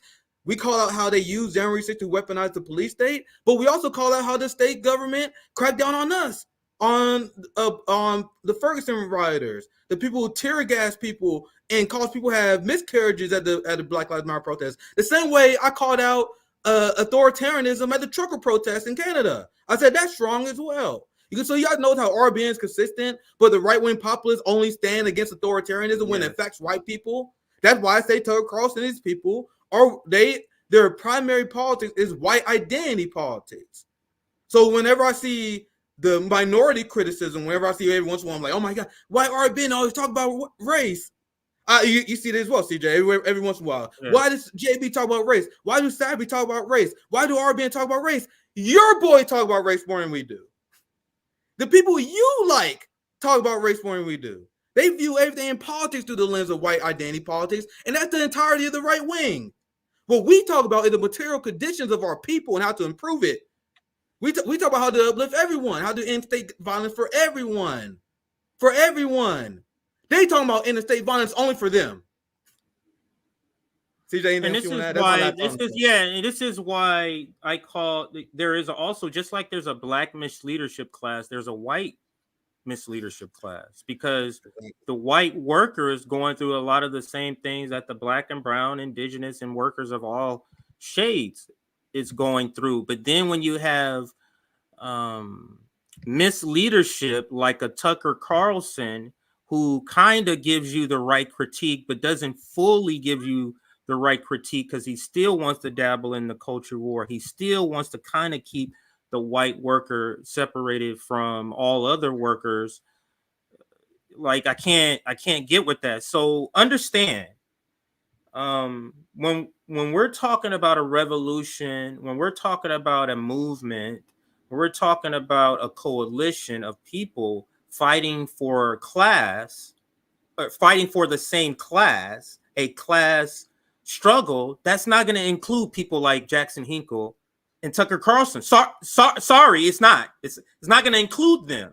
So believing that they are somehow these messiahs, the leaders, that's going to be the leaders of some sort of movement, it is so absurd. It's so absurd. There are people that really think that they're going to have this white boy revolution. They're going to have a revolution in the most powerful empire we've ever seen with a bunch of bourgeoisie white boys.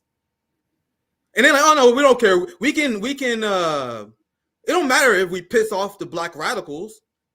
We can tell them to fuck off with their issues. Let's get this done with the white suburbs. That is what the modern right-wing populist movement is all about. Fuck reparating, fuck indigenous people, fuck all your guys' radical ass. Let's get the suburban white people together and we have a revolution. Good luck with that. You guys see what these people loyalty lies real quick. Go ahead, CJ. It feels like these are the people, when we're talking about a coalition, these are the people that we have to close our mouth about race. These are the people we have to close our mouth about transgenderism. Like, when did the Black Panther and the Young Patriots, when their coalition happened, the Rainbow Coalition that everybody harkens back to say, why don't we do this?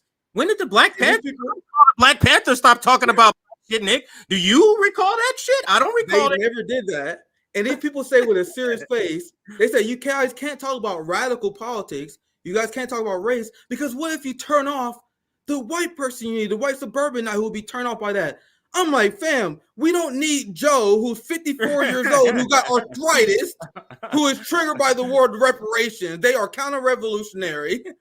We do not, if any movement that is catering to people who get upset when you tell the truth about the establishment is a weak link and need to be cut out very early. This is what Kwame Ture said. There's a lot of people that need read theory, need read class analysis. You guys talking about having class struggle and revolution, but you're scared to call yourself socialist.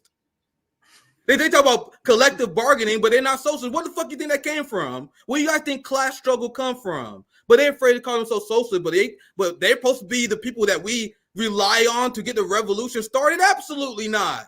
How the fuck is the Fox News watching Trump supporter with arthritis, will never get off the goddamn couch in his life? Why the fuck should we try to appeal to them? I have friends that say stupid shit like this. Well, you guys got to appeal to the white suburban. No, the fuck we don't. We need to get 15% of the radical working class that we need. We know that 60% of the workers make $30,000 or less. Why the hell are we appealing to white suburbanites? That's my question. We need to appeal to the workers who are not tricked by the two-party duopoly. There's a myth that Russell Brand keep fucking spreading. And I had to stop watching this guy. He's like, man, the Trump, they getting the Trump coalition of the working class. Bro, the Trump is the bourgeoisie. Look at the average salary of these people. People pretend that the Trump movement is the working class movement. These people won't stand up to the police state, fam. They criticize you for standing up to the police state, but they talking about they're gonna have a white boy Trump revolution. And I'm saying this so much that I'm starting to speak out against it aggressively, because I see, just like the Bernie Sanders left, there are a lot of people leading people off a cliff. How many followers do Russell Brand have? 6 to 7 million. I've been watching him recently. He keep doing this thing where he's trying to pretend that like the Trump movement is like the vanguard of the workers. I'm like, oh, Jesus Christ. All these other good coverage means nothing anymore. He would do a good coverage on Ukraine, mean nothing with you saying, and I'm not strong man. I never had time to do a segment on him. It never been worth it. Like Russell Brand not worth it. Like he not got someone that's like worth my time to do a segment attacking. He's not that harmful. I'm just telling you guys some things that annoy me. I've been watching a lot of segments. We keep doing this. He propping up Alex Jones as a truth teller, even though he's a fucking fed. Like he just had Alex Jones on the show, like, oh my God, this is all the things you got right. Yeah, you got some things wrong. Hey, what do you mean he got some things wrong? Those things he got wrong is very fucking important, because the things that Alex Jones get wrong delegitimize the true shit that we are talking about. And they say this all the time. All these people that want to grift off of Alex Jones, they be like, yeah, we know you got some things wrong before. The fuck? We need clarity. We can't have people confusing people. Like, it's absurd what I've been seeing recently. But CJ, I pass to you. And it's like it's a lot of overlapping with a lot of the things that we're talking about, from the people who are saying they're COVID sort of oppressed, to the sort of populist right, to the sort of Tucker Carlson sort of it's a lot of overlapping. I'm not saying they're all the same, but it's a lot of overlapping, and it's a lot of the overlapping is with this idea that this is what it is, Nick.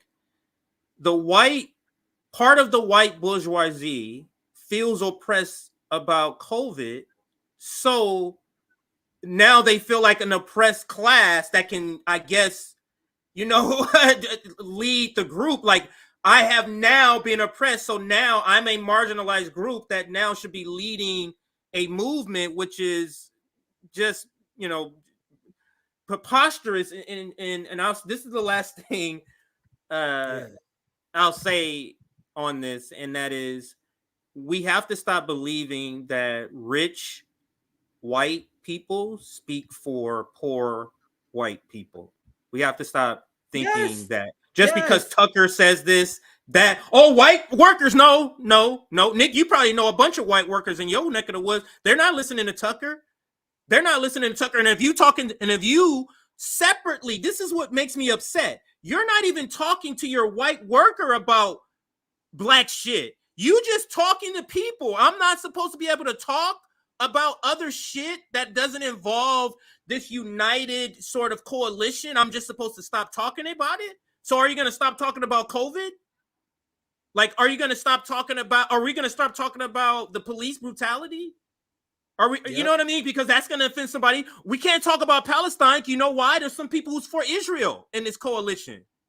Fam, you get what I'm saying? Like, it doesn't make any sense. Go ahead. Yep. That's the same my thing final word. The same thing that Bernie and AOC supporters say. Remember I told you I view the Trump supporters same as Bernie people. Bernie people say there's certain things we can't talk about because you don't want to make liberals uncomfortable, right? Now we got people saying that there are things that black radicals can't talk about because we don't want to upset the conservative suburban white worker. So for all the people, including my friends, that are pushing this talking point, I need you to ask yourself this question: what's the difference between you and the average Bernie supporter when you're doing stuff like this? Think about it. Let's read some super chats, and then I'm gonna do one story. I got time for one story today. I'm gonna read super chats now. I'll pass to you if you have any other stories, CJ, because I'm gonna cover the threat of Zionism, which has like been an ongoing series of mine.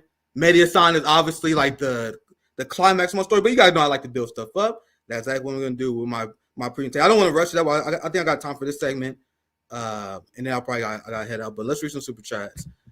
This is thank for the 199 Sam.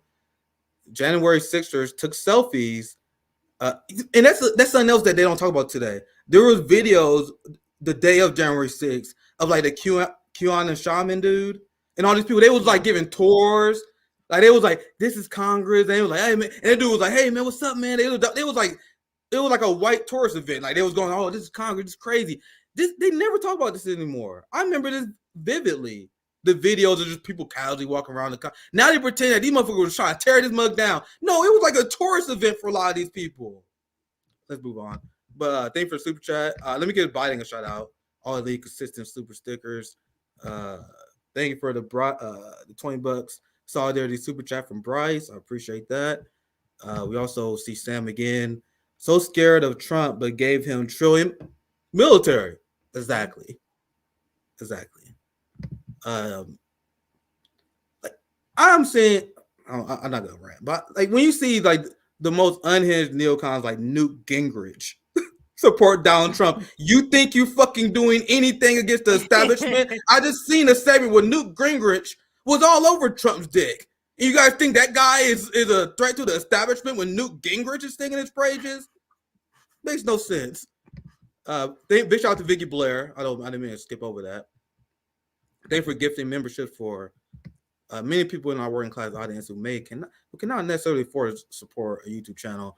That's why we big shout out to everyone who can support us in the class traders to help spread memberships as well. Big shout out to you guys. Thank you for the $2, Thomas. Civility is the most luxurious. I always struggle with that word, luxurious of privileges. You know, is that not a word I ever use that often? That's my speech impediment from my old days coming in. But that's a word I always struggle with. Thank you for the 499 Cobra. You guys, I told you guys I grew up with a speech impediment, and I'm very proud of myself for kind of overcoming that. But it still comes back on some things. You know what I mean? Thank you for the 499 Cobra. Revolution in our lifetimes. In the word of Comrade Lenin, we either win or we die. Now that's a base as comment right there from Cobra as usual. Thank you for the 199 for the super sticker as well. With that said, CJ, anything you want to add? Any announcements you want to do real quick before I get to No, we can get to the story. Go ahead. So, as we've been explaining on the show, the number one threat to the rights of Americans, despite, once again, the right-wing populists like to head fake, they want to pretend like the trans community come after their rights. All these other culture wars are insignificant. And as they have all these culture wars, they propped up the Zionists as people pretend to stand for free speech and thought that Elon Musk would stand for free speech. Elon Musk did a tour of Benjamin Netanyahu while he was committing genocide, and then he gave the keys to the Zionists to start censoring the platform again, which they have done. They censored many people. The right wing was never for free speech. They will always conceded free speech based on the demands of a hostile foreign government. So Zionism is the biggest threat to free speech and rights of Americans because we live in a capitalist dictatorship. So not only do they hijack your elections, fam, because AIPAC, they spend millions and millions. They brag about the fact that they are successful around 93% of the time. You guys think we have a democracy? You do not. It is ran by AIPAC. But you would think that the average psychopath be okay with that, CJ. No. Not only do they buy your democracy, you can have private dissent against Zionism as well. Have you guys ever seen this organization and Twitter account called Stop Anti-Semitism? I'm showing you guys just one example here. But if you click this page, look, this tweet was an hour ago. I did not search the profile. I found the last tweet that they sent, CJ, in preparation this segment to make a point, because this account, which is boosted by a massive amount of Zionists and their support, that is written about by the New York Times, Washington Post, and loved by the corporate media, almost 3.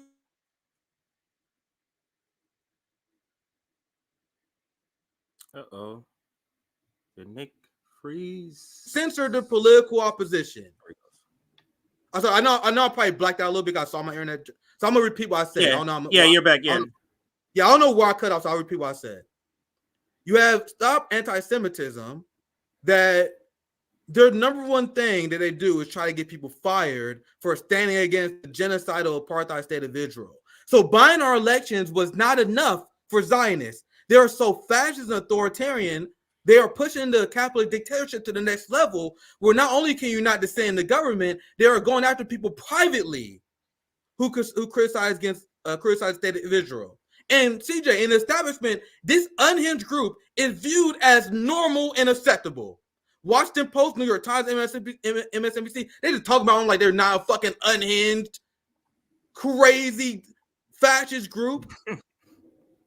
So I told you guys, we don't have free speech. We're not really free in America.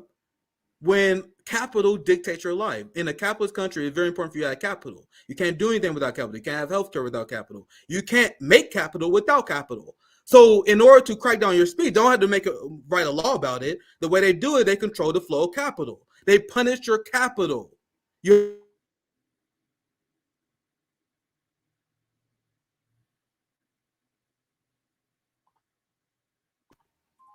Am I internet acting up again, CJ? I can hear you right now. It went out for like 3 seconds. For like 3 seconds. All right. Let me just start here because I don't know why it's being weird to me. But let me continue so I don't get thrown off. I'm gonna read this tweet. This is what they do on a daily basis. Here's Stop Anti-Semitism. Emily Cleveland Machada is a professor of ER medicine at this place. I shouldn't read that part probably. She is also the program co-director at Raven Davidoff Fellowship in Health Equity in Boston Medical Center. Why is she sharing this anti-Semitic post about Zionist doctors? So what is the anti-Semitic post? You probably asking. Once again, this is the first thing I'm pulled up here. She calls out, she said, I'm going to fix your statement, where she called out the Zionist doctors that facilitated the genocide of Palestinians. And that is true because you had over 100 Israeli doctors that wrote a letter to their government urging them to bomb more hospitals. I covered this on my show. It's crazy. So yeah, Israeli fascist doctors like, yes, it's very crucial that we bomb hospitals because if we allow hospitals to stand, they can recover the people. You got to completely destroy the infrastructure. We are telling you, we're giving you our professional expertise as doctors on how to commit a genocide. So this doctor was like, these people should be disbarred. There's been doctors internationally. This is one of the things I didn't have a chance to cover. They've been calling for Israeli doctors who've been writing these letters to be disbarred. So that's what she's talking about. Now look at what she said at the end. She says the dehumanization of Palestinians must be condemned. So this person who said the dehumanization of Palestinians must be condemned, this person the organization Stop Anti-Semitism want to get her fired for that, CJ. And do you guys know how many victory laps I've seen Stop Anti-Semitism have done over the last few weeks? Almost every other tweet. We got this motherfucker fired. We got this person fired. We got this person fired for speaking on the Facebook. Yeah. And that is going on. White America is not concerned at all. The quote unquote free speech absolutists are seeing this going on. White America is like, no problem with this. No problem of a fascist foreign ideology weaponizing their capital to get people censoring people and robbing them of their ability to feed their families. Fam. Now, this person in professional managerial career, they may be fine, but they taking out average school teachers, like ordinary workers. They're like, look at the gender, look what this person picked. They want you to lose the ability to feed your children, CJ. We don't have a boss. You know how fast people got fired, we report to someone? CJ, they will quickly rob you of your ability to feed your children. They had a chance to. They had the power to do so. This is the extremist ideology that's being normalized in this country. Feel free to interrupt. I can't really see you, CJ, but feel free to interrupt. This is another one. And now this is when we get to how absolutely absurd these people are. So Stop Anti-Semitism is now going after the children of celebrities. Now, this is beyond parody. Look at this. They say Beverly Hills, Jennifer Gardner's 18-year-old daughter was spotted today donning, and check this, CJ, the horror. She was wearing a sweatshirt of a watermelon. No, I'm not making this up, fam. I'm not reading from the Onion. This is the respected organization, Stop Anti-Semitism, that is tweeting about a teenager wearing a shirt of a watermelon. And it gets even more so. Let's listen to this. A fruit, she's featuring a watermelon shirt. A fruit repurposed. They repurposed the fruit, CJ. The fucking terrorists, Hamas sympathizers, they repurposed the fruit. It's almost as bad as Putin being a weather sorcerer. They say the dumbest shit. The fruit repurposed to represent the challenges of the Palestinian people. A symbol erases the entire country of Israel. So they just said in their tweet, fam, I am not making up. Look at the right side of the screen here. If you are sympathetic to the challenges of the Palestinian people, that erases Israel. Am I making this up? Am I putting the words in their mouth, CJ? This is what Zionism is. And then they turn around and say, you guys say that Israel don't have the right to exist. If you, ma'am, sir, are upset at a teenager wearing a shirt of a watermelon, I think your nation should exist. If you think a watermelon shirt is an existential threat to your country, yes, I don't think you should exist. If showing sympathy for another people, make it, if you have to oppress another people and showing sympathy to those people, make it so that you demonize your country. If any country deserves to exist or not, that's a country that don't deserve to exist. And do you think this is a one-time thing? Oh, you sweet summer child. You sweet summer child. So there was a memo that went around. Uh-oh. Yeah, stop anti-Semitism. You guys think they was the only one that was this crazy? No, they are the average Zionist. And I could show you thousands. I could show you multiple of these tweets, but I'm trying to do a better job at making my segments more concise. So I'm going to show you a few. Oh, shit, I didn't mean to go back. Here's his Mazza. Who is this person? An Israeli author, almost 200,000 followers. So not just one drop in the ocean. This person is seen on CNN, LA Times, and MSNBC. Oh, Jesus Christ. Wow. This fucking nutcase. This person that should be fucking checked in. I'm sorry, I need to be careful. I apologize. We don't want to. I apologize. That was wrong of me. I don't want to demonize mental health. This insane person, this psychopath, lack of a better term, is featured on corporate news media. Let me read the story. Well, let me read the tweet. Anti-Semitism is trendy. The teenage daughter of Jennifer Garner. You guys see how focused they are on the Hamas, right? So focused on Hamas. Hamas is such a threat to you that he focused on teenagers wearing t-shirts. The teenage daughter of Jennifer Garner and Ben Affleck wore a sweatshirt that symbolically claims that all of the state of Israel is Palestine. Where's the lie? That there is no room for Israelis in this land. Where did she say that? Israelis and every single Palestinian organization said this as well, can live in Palestine in one country where everyone has equal rights under the law. This is what Hamas advocated for. This is what people advocated for. What does she even know about Israel and Palestine? Oh, no, I'll skip a line because this line is important. What is most upsetting and most telling is why she feels she can wear this sweatshirt.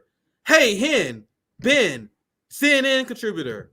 The reason why she can wear this sweatshirt is because this is America, not the fascist Zionist Israel that will honestly fuck you up if you probably wear this in public. We see what they did to Hebrew Jews against Zionism. So these fascists be saying it quite out loud. These Zionists are like, oh my God, why you guys allow people to wear shirts in your country?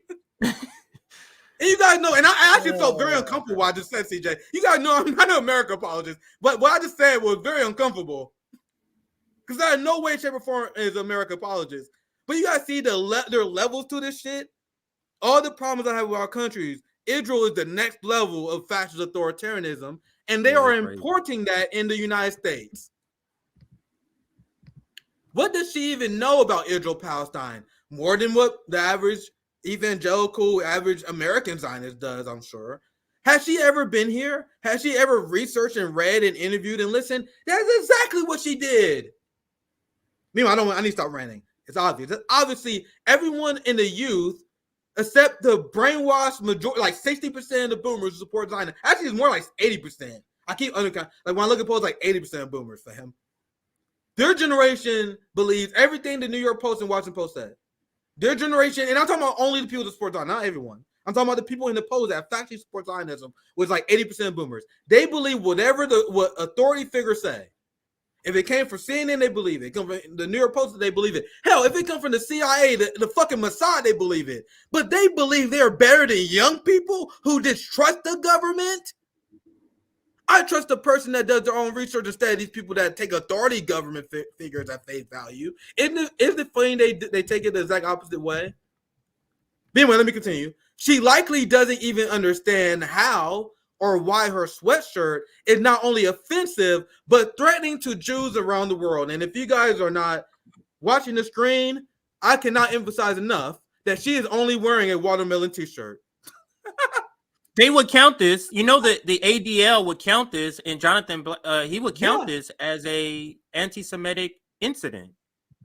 That, you know, when they say, oh, anti-Semitic is gone up 400%, this is why they're counting stuff like this. So stuff like don't kill Palestinian babies, anti-Semitic. Go ahead, Nick.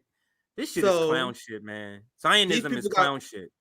It's literally clown shit, man. Like, I'm gonna be counting these people for the rest of my life, fam. Until Zionism is dead. Like, if you think that people have been melting down at anti-Palestinian protests, wait till I do what I plan on doing later this year. and engaging Zionists in the street, which I plan on doing one day. If I can get the resources, the camera people, I can easily see myself doing that. If they hate those people, wait till they see what I have to say about Zionism. I told you guys before, I'm getting ready to throw hands over this shit. Fuck debating. But trust me, if I am going to debate you, I'm going to do everything I can to hurt your feelings. I'm going to do everything I can. I am going to be the enemy of Zionists as long as I breathe. Like this person, I couldn't help myself. The person got racial, I cut them ass. I got 10,000 likes on this tweet. Respond to them. I love how you guys are giving up the game. That anti-Semitism charge had nothing to do with hating Jewish people, but supporting Palestinians. Because even in their tweet, they say that the watermelon symbolizes empathy and standing with the Palestinian people. And they view standing with the Palestinians as anti-Israeli. If standing with oppressed and colonized people make it so your nation is under threat and doesn't deserve to exist, I would not openly say many countries don't deserve to exist, but if there's any country that don't deserve to exist, it's this one. CJ, can you imagine what they would say when I say this to their face? I'm going to say, yes, Israel do not deserve to exist. I want to get a camera crew. This is something I'm looking through later this year. You're going to need a camera crew because there's going to be many fights. There's going to be many people fighting you. Bro, I want someone to square up, fam. You guys are going to see the funniest video of all time. And one of these motherfucking Zionists with no training square up with me. I did 12 years of Muay Thai, 10 years of Jiu-Jitsu. It's going to be funny as hell. I'm looking forward to it. I'm not even going to have security guards. I'm looking forward to it. I am waiting for my viral moment, fam. I be seeing all these people, there are these viral moments of people fucking Nazis up and all these fights in protests. I'm like, fam, wait till I get my goddamn moment. But anyway, let's continue. So there's a reason why I cover this.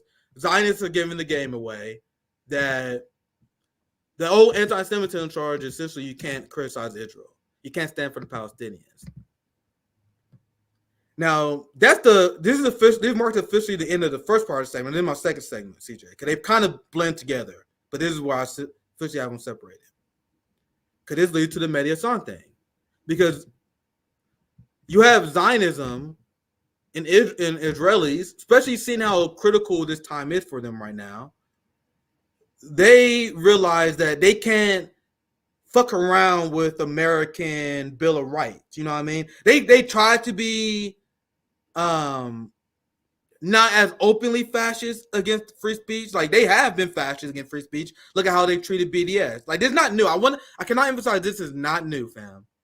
But now since this whole thing is going on, the regional war that's about to start, like global support for Israel is at an all-time low. They're like, bro, we're not fucking around with you guys no more. Straight out assault on free speech, and then the right wingers are supporting them. Mehdi Hasan, who this is like what part 3 of this, because remember when Mehdi Hasan was pulled off air as a host, and then a bunch of liberals and MSNBC people was like, no, he wasn't removed because his coverage on Israel. I'm sure they talked something. Now he's gonna be a guest appearance on. Look, he's apparently staying with them, so he's happy. Fast forward, not too long later, Mehdi Hasan is announcing that he will leave MSNBC, and we definitely know why. This motherfucker got talking to, and Mehdi Hasan said, "Kiss my ass." And I do not want to get twisted. I'm gonna play the video first, but what I cannot emphasize enough. This is a lesson for the professional managerial class that they won't take, because Mehdi Hasan is no hero. But I'm gonna expand on that here very soon. Let's watch this goodbye video. It's been an absolute blast doing this live show on MSNBC for the past 3 years with an amazing team of producers behind me and with all of you watching at home. It's been a privilege. It's been a pleasure. But as we begin 2024 with an election coming, a war still ongoing, and too many Trump trials, honestly, to even keep track of, and with this show going away, I've decided that it's time for me to look for a new challenge. Tonight is not just my final episode of the Mehdi Hasan Show. It's my last day with MSNBC. Yes, I've decided to leave. To be clear, I am so proud, so proud of what we've achieved on this show, on this network. And I can't thank you all enough for tuning in and for your support and for your feedback. But as I say, new year, new plans. You can continue to follow me online at Mehdi R. Hasan on Instagram, on Threads, and of course, Twitter or X. I'll give you updates on what's coming next for me. For now, from me, for one last time on this network, good night. This guy loves his fucking job. It's so obvious. He always talk about how proud he is about being like this MSNBC journalist on Twitter and stuff. You guys think he just quit a job because he got tired of it? This guy loved his job. He loved his job so much, they removed him in the most embarrassing way from his show, and he tried to make it work.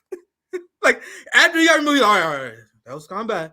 Let's see if I can make this shit work. And maybe I might show up on Ali Vecchi's show a few times. Nah, fam, didn't work. And he had to quit. So, CJ, anything you want to add before I continue? I just have, did not be too long, but I have a few more things I want to add. CJ, any quick reaction, or you can pass back to me if you want to. Go ahead. This is Savvy Sabs explaining what I was talking about in the lead up to this. We all seen the timeline on this, and this is very damning for MSNBC, which proves what we have been saying for quite some time correct. There's only so far you can go in the establishment. You guys think we have free press? We do not. Tucker Carlson was cute when he spent the majority of his time pushing white identity politics, but the second he questioned Ukraine war, all of a sudden, you're out of here. Mehdi Hasan was cute when he pushed Russiagate. Mehdi Hasan was cute when he spread propaganda against Assad in Syria on behalf of the military-industrial complex. Mehdi Hasan was cute when he spread propaganda on behalf of the military-industrial complex, calling Nicolas Maduro a tyrant and a dictator. But no matter what you do and how much you sell out, if you ever cross a crucial issue, especially Israel, your ass is out of here. Let me read what Sabby says, and I'll expand more on that take. Here's Sabby. Mehdi Hasan leaves MSNBC, go through the timeline of his Gaza coverage since October 7th. Muslim host absent from MSNBC. MSNBC cancels the Mehdi Hasan show. And then Mehdi leaves. Oh, sorry, I skipped one. The Mark Regev interview. This is what caused them to lose the show. And then after that, they canceled the show. And then Mehdi Hasan leaves MSNBC. We can all see what happened here. It's so obvious. And this is what I was explained before. And I want to make myself clear, because I was just talking about clarity for the workers. So that's our goal. That's my goal. I'm going to be as clear as I can in 2024. Mehdi Hasan being pulled from MSNBC because of Zionist capitalist pressures is a chilling omen for what to come. And no one should support that. Even though I hate Mehdi Hasan, I hate to see him pulled off air because of this. But with that said, it couldn't have happened to a better guy. Because Mehdi Hasan made the calculated decision that if he supported the Nazis in Ukraine via smeared Assad, if he did propaganda for Genocide Joe on behalf of the Democrat Party, for example, he made a calculation. If he did all this, he would be safe. He thought they would allow him to tell the truth about one crucial issue as long as he pushed their other wars. You guys see how this didn't work out for him? Mehdi Hasan learned the hard way. Either you fall in line or your previous propaganda is completely irrelevant. Now, this is kind of fucking with me a bit, because this is a bad move by MSNBC, because we are seeing a record amount of Democratic voters being infected, being radicalized because of Gaza. Like when Mehdi Hasan was removed the first time, they was very upset. You know what I mean? They was very upset. Mm-hmm. And then they reconciled that in their mind when they gave Mehdi Hasan. They're like, oh, we're not firing. We just move. We give them other spots. They're like, oh, I thought you guys were evil. Oh my God, thank God. I thought you guys were really evil. You know what I mean? So they going through some shit. I tell you guys in my first show after October 7th that liberals about to go through some shit. They going through some shit. There are going to be bad faith ones who will always be Democrats. There are good faith ones that were just like me in 2010, who are just Democrats because they were misled, who about to leave here soon. So they're seeing this shit and they were really upset, CJ. And now MSNBC gave Mehdi Hasan a gift. And here's my question I'm going to ask you guys. Will Mehdi Hasan take this opportunity to take his face turn? You guys know I love pro wrestling terms. face turns when a bad guy turn. In pro wrestling, you can't just switch people on and off. Like my brothers are super into. I have a friend who actually was a pro wrestler, so I know about all this stuff. Like when I was training martial arts, there was a big overlap between the two. Like there's storytelling in wrestling, whether you believe it or not. You can't just turn a bad guy good. The crowd not gonna believe it. You can't just turn a good guy bad. They're not gonna believe it. It got to be a build up. There got to be a reason for them to do it. You know what I mean?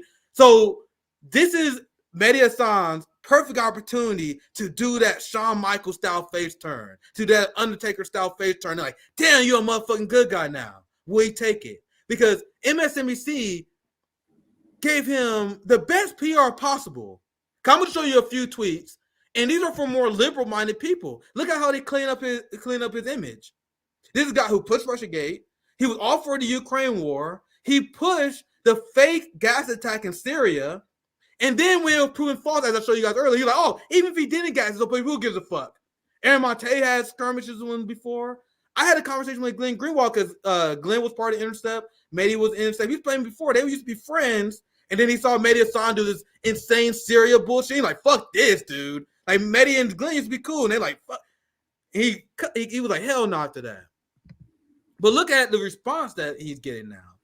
Mehdi Hasan is hands down one of the best interviewers in this business.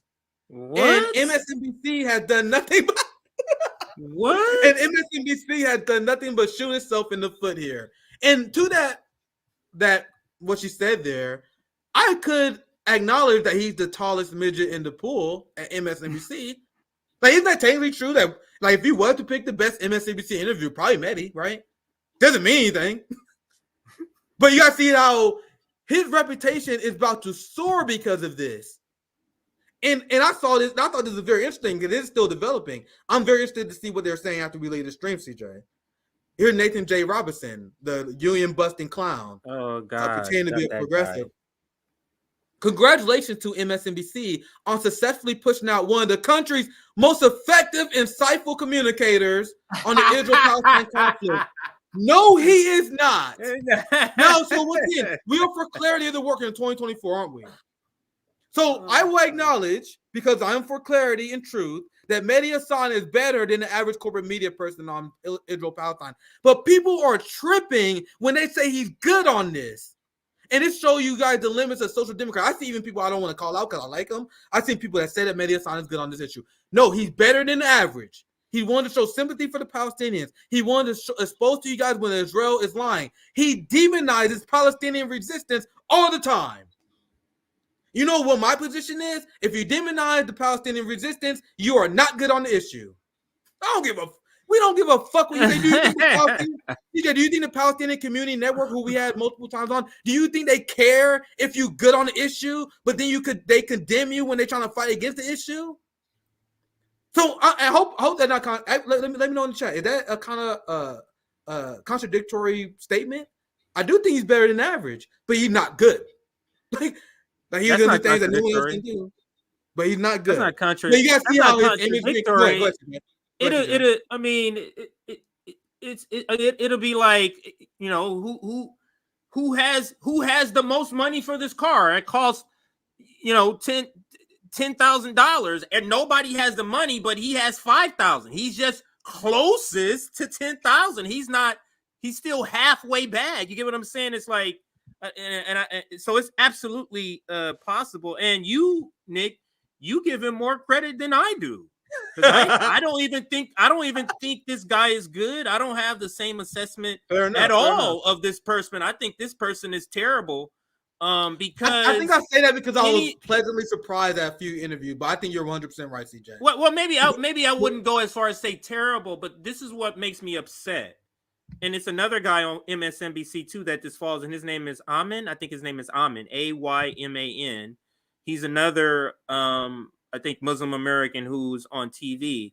And imagine a black person on TV, Nick. You are on TV, but you're not bringing up the most important issues. You're not taking the most important positions for the black community. The most important position for this community is the position that Hamas is a resistance fighter. That's the most important. That's the most radical position. But go ahead.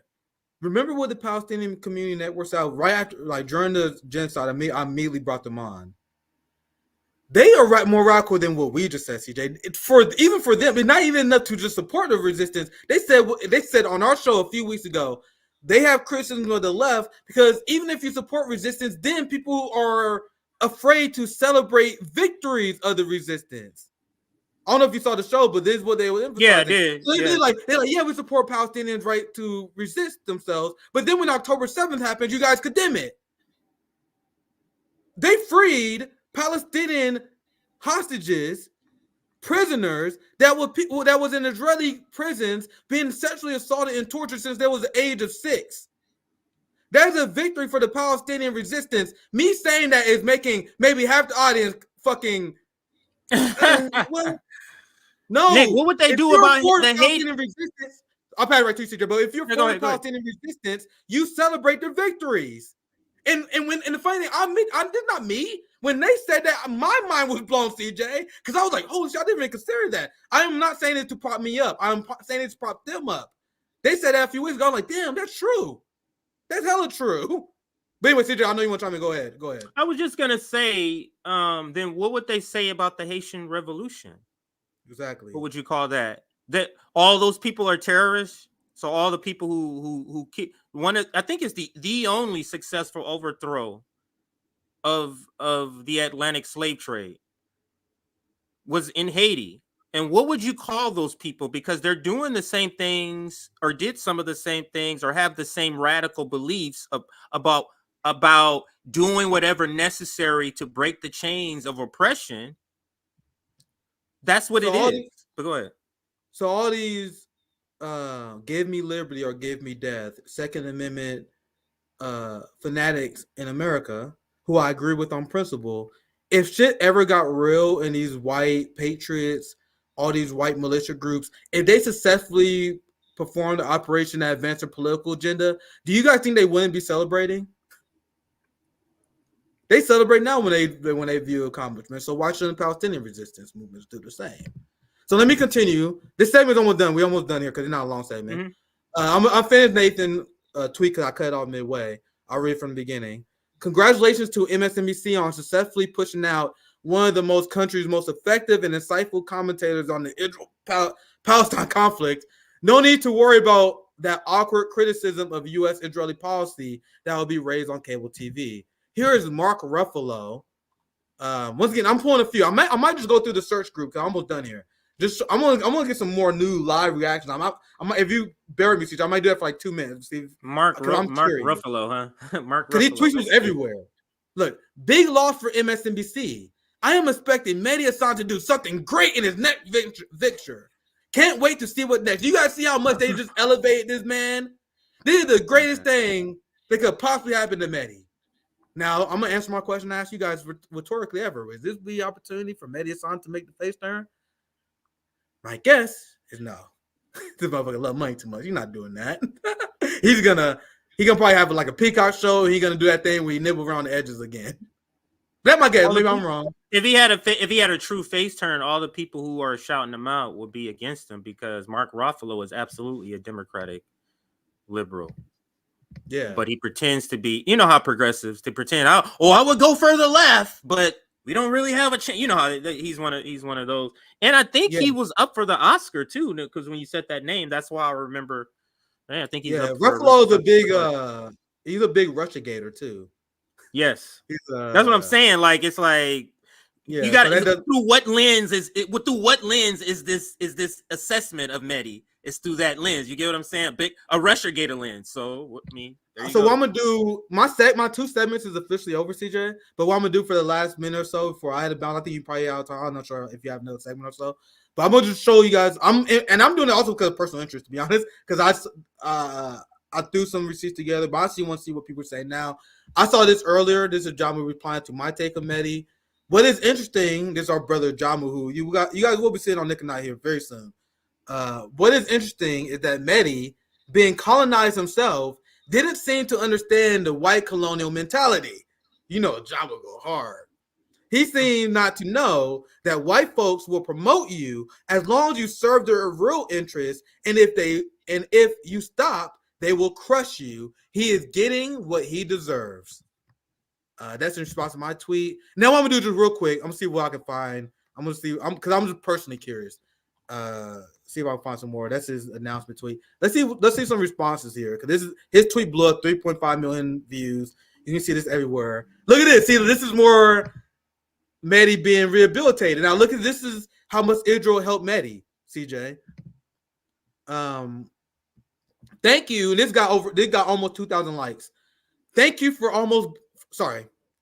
always being unapologetic and speaking truth to power. Oh my God. This is why I want to show you guys a few tweets because I knew it got worse by now. I knew it would be so bad by now. It's gonna be insufferable by the day's end. The amount of people saying this stuff.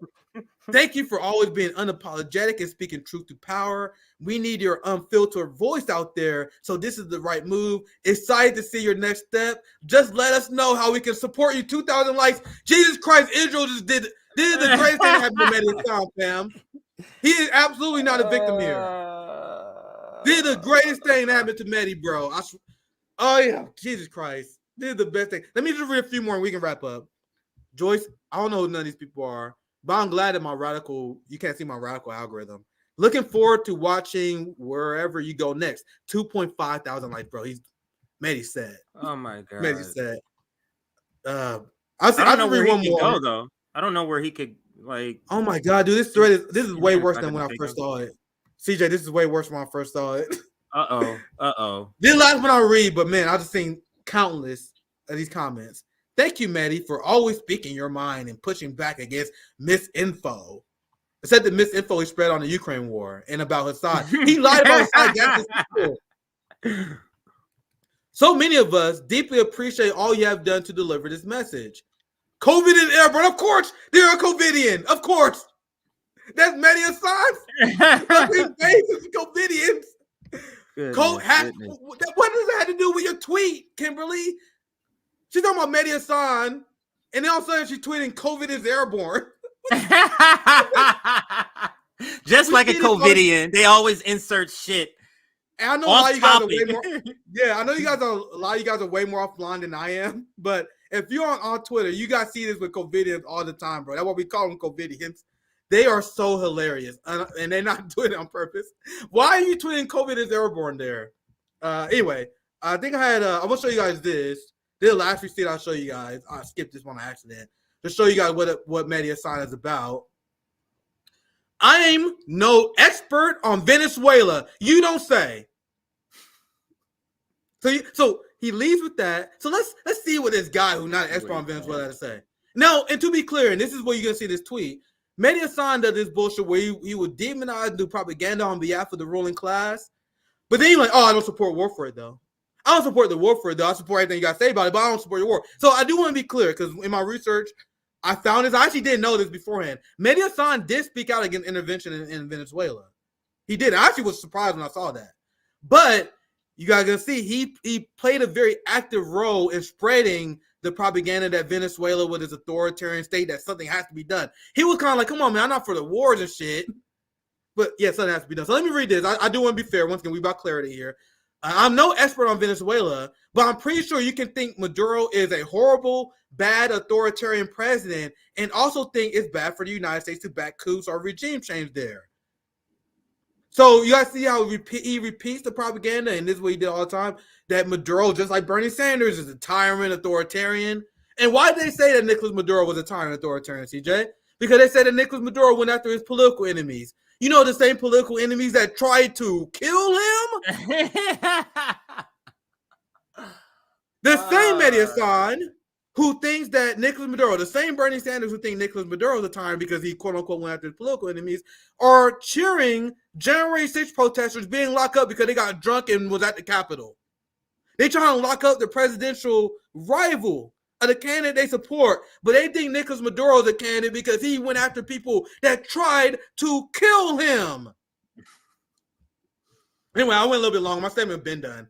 CJ, anything else you want to add? And we read a few super chats. No, let me do this. Let me do it. Sorry, CJ. Let me do it before I forget. Make sure you guys.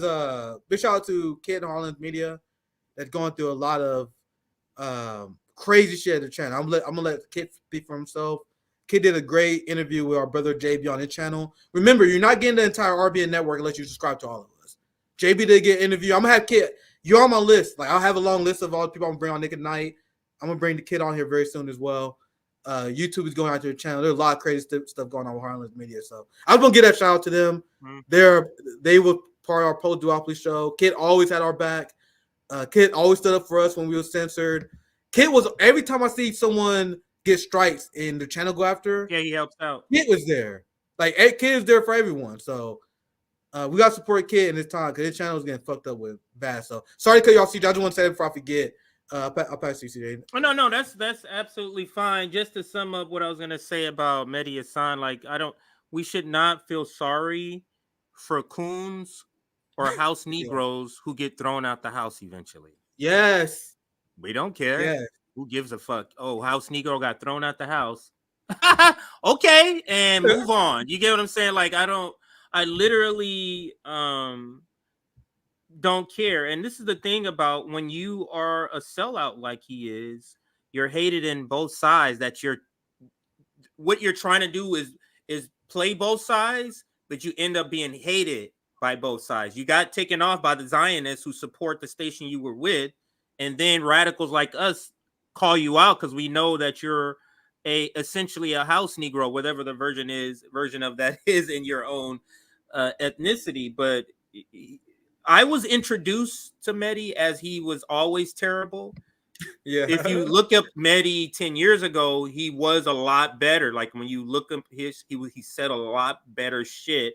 But just like a lot of things, the capitalist class got a hold of him, gave him some money, and then he swallowed his tongue about a lot of shit and changed his views. Yeah, my memory isn't perfect yet. My memory isn't perfect, but my memory of Mehdi was not like anger towards him. Like I was never like a Mehdi fan, but I never like had anger towards him. It wasn't until like the 2018 shit with the Syria gas attack. I saw they went through. He had he was fighting against like Aaron Mate and many people disputing that. And as a result of him spreading lies about the Syrian government, remember, the United States illegally occupied Syria, and they hate Assad because he stands against the Western forces who want to dominate their country in the region. Assad is an anti-Western fighter. Do I agree with Assad on his stances? Absolutely not. Is it relevant? Absolutely not. As a member of the empire, someone who literally across a fucking ocean of Assad, why does my opinion of his domestic politics matter? It doesn't. So what I see is a guy who stands up against U.S. imperialism by the will of his people, and that's why the United States and their allies, especially Israel, has been wanting to get rid of this guy. So because the United States and the empire have been wanting to get rid of this guy, Mehdi Hasan is here to talk shit about him. But to protect his image, you're going to say stuff like, oh, yeah, I think Assad is a horrible dictator who's gassing his old people who need to be stopped. But I don't support war, though. I'll just do propaganda for the empire. But I don't think we should have war for him.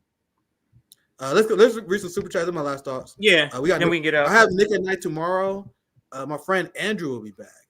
Our friend Andrew. This is our first week, Nick, of our new schedule. Yeah. And I was thinking about it, man. We have a good new schedule, and that's not even with Rome. Rome is going to be doing more streaming. I talked to him.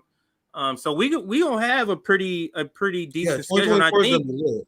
And I think because of what they do to us in the algorithm, when we do things differently, like change the time, it helps. I noticed that it uptick. Yeah, it is upticking slowly, but it is upticking. Like the clips, I no longer upload that shit in the morning. It's at nighttime, and you notice the views are up. So that's one way. You changing your show. Yeah, it's one way to kind of combat the algorithm when they're trying to de-amplify you or shadow. Yeah, and plus this is the format that I attempted, and we did it for a while. The Hood Certified Classic, Nick and CJ on Monday, then CJ with the first show in the noontime, then Nick at night. Remember, I tried that, but it wasn't successful because I was at my old place. I still had like 2 roommates. I only got one now. One of them finally got their own place. It wasn't working. You know what I mean? That's why I had to cancel Nick at Night. Then I started doing more Nick and CJ shows because I couldn't host shows on my own. So I finally got this new place. I had to bite the bullet. I had to save. I had to fucking push pennies to get this new place. I had to get new internet, so now my internet more stable generally. So we're gonna have generally. That's capitalism. CJ, Delivering a CJ bad service and charging you more money for it. Go ahead. Yeah, and I can't. The funny thing is, I can't even get fiber where I'm at because the infrastructure is so bad. And I'm gonna tell you the story that still bugs me to this day. When I first moved in my house in this area, my mom was like, "Yo, we got this letter from Google that said they about to put fiber." This is like 10 years ago. We all put fiber in your area.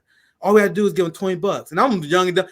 Today I would never in a million do that. I was like, yeah, sure, let's send them $20. And because my mom told me to do that shit, I was like, and now I look back like, why the fuck we do that? So we send them $20.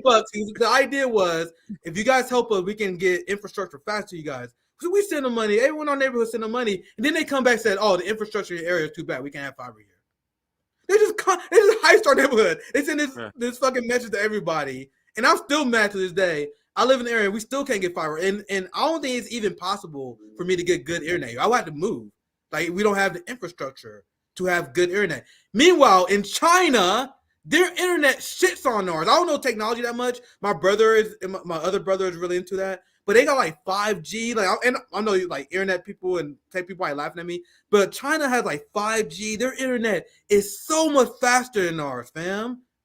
You know, like Bernie was running on like public infrastructure changes. Like, there's so many people in our country who can't have good internet. But tell me more about because capitalism. Because capitalism. If your whole thing is we must save money at all costs, we must exploit at all costs. Guess what you're not going to do? You're not going to build a new infrastructure. You just be like, we're out of it. And this is the reason why you go anywhere else, Nick. In Germany, one company doesn't own a cell tower.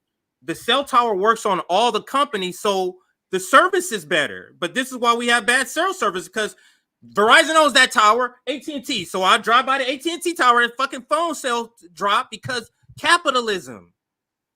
It's fucking terrible. But anyway, and it produces a terrible product and service. This is my last thing on, then we can get out of here. God, not talk too much. But I need to do more research on this because I have a friend who's really into tech that was explaining this to me one day. I can't do a good job explaining to you guys. Do you guys understand how much more advanced China is than we are? Do you guys think that our establishment is freaking out for no fucking reason? China is surpassing us. They're getting countries on their side with diplomacy instead of bombing, and their society shits on ours. They got something called high-speed rail where you can get to Beijing to like all the way across the country in like 12 hours. Like, if you have relatives, like in Hangzhou, if you go to Hangzhou, you can go to Hangzhou to Beijing in 12 hours. You can have relatives across the goddamn country. Nigga, CJ, if we was in China, I could hop on a train and we could do Nick and CJ live, and I can get back within a day or two. That's what they have in China. In China, they had the fastest internet. And remember, I had I'm gonna bring the BetB Media guys, Peter. Yeah, I love those Peter guys. and Cream back on here very soon. I remember they was the one who explained that to me. But they're like, bro, you don't understand. They were the professors who live in Hong Kong and in China. They're like, do you guys know how much better the internet is in the United States? And this is something I know learning recently. That's why I can't do like an intelligent breakdown of this. I'll just read the headline and I'll shut up, and I may do more research into this. But China launched the fastest internet in the world. And it can transfer a film like Tiger 3 150 times in 1 second. One thing, I'm not good at technology, guys, but I really wish I could explain this the way my friend did. Like, the way he explained it really highlight the order of magnitude of how much better the internet is than ours. But I can't. Maybe I need to read more about it. You can't fathom when you've been delivered garbage your entire life, fed garbage. You can't understand. You can't imagine what steak tastes. You can't imagine what salmon take. You get what I'm saying? Like, you can't even imagine the speed, Nick, of the internet. You'll be like, what is this even is this Star Trek? That's what you'd be thinking. You'd be like, this fucking Star. No, it's just regular speed. That if you don't have the restrictions of capitalism, this is what technology will get you. This is what happened. What they always like to say, capitalism allows innovation. Really? How explain China then? China's technology. Yeah, it's far superior than ours. Yeah, I'll read a few super chats. We can get out of here. That we didn't get to. There are country bumpkin Americans that believe China is a shithole, fam. People still believe that China is a shithole where people are struggling. You gotta know the average rent in China is $500 a month, including in expensive cities. Well, like they pay on average 5 times less than Americans. I covered this before. Why? Because they have a better central planning model than we do. They own the banks. They own the healthcare model. And you got a lot of dumbass social democrats like, oh, well, China not really socialist. Yeah, have you guys heard say this shit? China, they have market socialism where they control the means of production, which allows their people to have cheap living. That allows them to engage in infrastructure projects like high-speed rail and these incredible like malls. I'm gonna try to pull up for you. I wish I could find the video, and I'm almost done. Like the infrastructure shit you see out of China is crazy now. Stuff that shits like the United States is a dump. Remember the George Carlin segment? The United States is a dump compared to China. It's a beautiful country because their central planning model is different. In their philosophy, with all the countries that engage in capitalism, with all the capitalists in the world, it is not feasible to have a country that takes care of your people without allowing the flow of capital. They allow investments, but they control where the investment go. They control the banks, they control the healthcare. That allows people to have low healthcare costs, that allow people to have low cost of living, low rent, no homelessness, more purchasing power. This is the step needed towards the path of a socialist communist state. That's why many socialists and communists worldwide praises China, because you know how people say, well, you guys are unrealistic. How are you going to accomplish communism and socialism? China is a good outline for this because they privatize and nationalize and take over the means of production, which has a direct benefit of their people, which mean they pay less for public housing. They have stuff like high-speed rail. They have all these benefits like high-speed internet because the government control that. They control costs. But they're capitalists there because capitalists invest in business projects in China. They allow the flow of capital. Their philosophy is you got India, you got all these giant markets around them. You can't be ignorant of capital. So you got to work with them. So there is criticism of that of a lot of socialists and communists, but a lot of people acknowledge that this is probably one of the best ways to be on the step to Marxism-Leninism. Sorry, CJ. I shut up my last rant. No, that was great. That was great. Last super chat. I really learn the fuck up sometimes. They were 499 Janice. Hassan will find sympathy in the dictionary between shit and syphilis. Thank you for the comment, Janice. Thank you for the $10, ARJ. I've seen some people online conflating Zionism with the far-right conservative Trump supporters. This is dangerous for some Palestine supporters to give liberal Dem Zionists a pass on this. Thank you for super chat. I will disagree because have you guys seen what Trump said about Gaza? This is why I don't. So I talked to Glenn too, and Glenn like, well, there are some right wingers who are speaking out against what's going on in Israel. Like, okay, had they renounced Trump? If you're a right winger, like I'm not against Gaza, but you vote for Trump, don't give a shit. Just like this AOC, don't give a shit that you say you're against it if you support a guy who is full-fledged, 100% agreement with what Biden's policy is. He's not going to say it, but he 100% agree with what everything Biden's doing. In fact, he may double down even more. I want to play it past him. So I appreciate the super chat. I like ARJ. They leave a lot of great chats. But if I'm reading this comment correct, if I am, and that's the if I'm reading this correct, I will just push back because it is fair to conflate far-right Trump supporters with Zionism because they're Zionists. That's my putback. I appreciate the super chat and the dialogue, though. Hopefully, I read your comment correctly, though. And I think we caught up there because I remember seeing this super. Actually, no, I see Old Crow here. Thanks for becoming a member, Old Crow. I've seen their comments a lot too. Old Crow, great comment. I'm starting to recognize more and more names the more live streams I do. So, Old Crow is a good one. So, appreciate you sticking in with me, guys. I know I ran at the end of the live streams a lot. But I'll be back at Nick at Night tomorrow. Andrew will be my guest tomorrow night. Are you going to cover the Antony Blinken? Because that's the only story we didn't get to today. It. Okay. Yeah, I cut it. Yeah. So good. Yeah, I had the receipts ready because but I don't have the time. But good that that's one story. Everybody who was waiting for that story because I saw a couple of comments. We're not going to get to it, but Nick is covering it tomorrow, man. This is a great lineup. Monday, Nick and CJ. Tuesday, Nick at Night. Wednesday, I still might be doing my show on Wednesday. So you got Straight Out of Politics, and then Thursday you got Nick at Night along with the JB and Savvy show. Fridays is open. You might see Rome. Maybe sometimes if we have a special interview, you might see the Founders Corner where the three of us are talking. So you never know. Fridays is up in the air. Saturday you got Nick at noon. Sunday you got the JB show, and sometimes I will be coming on Sundays too. So great lineup this year, Nick. Banger after banger after banger in 2024. So make sure you guys check us out. And I have a whole guest list I'm playing out, bro. You guys enjoyed Nick and I last week, man. I was just getting started, man. So make sure you guys check me out tomorrow. CJ, I'll pass to you for any last announcement or anything else you want to say in the stream. I'll just last. All right. So only thing I wanted to just shout out is our website. If you haven't seen it, this is it. And let me scroll the website here. It's full name, Revolutionary Blackout Network. On our website, you see things like these tabs here. You see About Us, our chapters, RBN Library, our media summits we've done in the past, our outreach. This will be like Tour for the Poor, mutual aid in the community. Then we have RBN merch. Along the right side, you can see our Twitter account, our YouTube, our Instagram, our Facebook, if you ever wanted to check those out. Then we say strategize nationally and organize locally. That's what RBN is about. We are strategizing as a group, RBN, nationally, but locally we organizing. Rome is in Detroit. JB's in Florida. Sabby's in Boston. I'm in Long Beach. Nick is in KC. So organize locally. You can also become a member. So if you wanted to join our Patreon, there's a hyperlink on there. You can check out our story, what we believe. Our latest clips will always be here. You can check out, that is our latest clip, the Tucker one.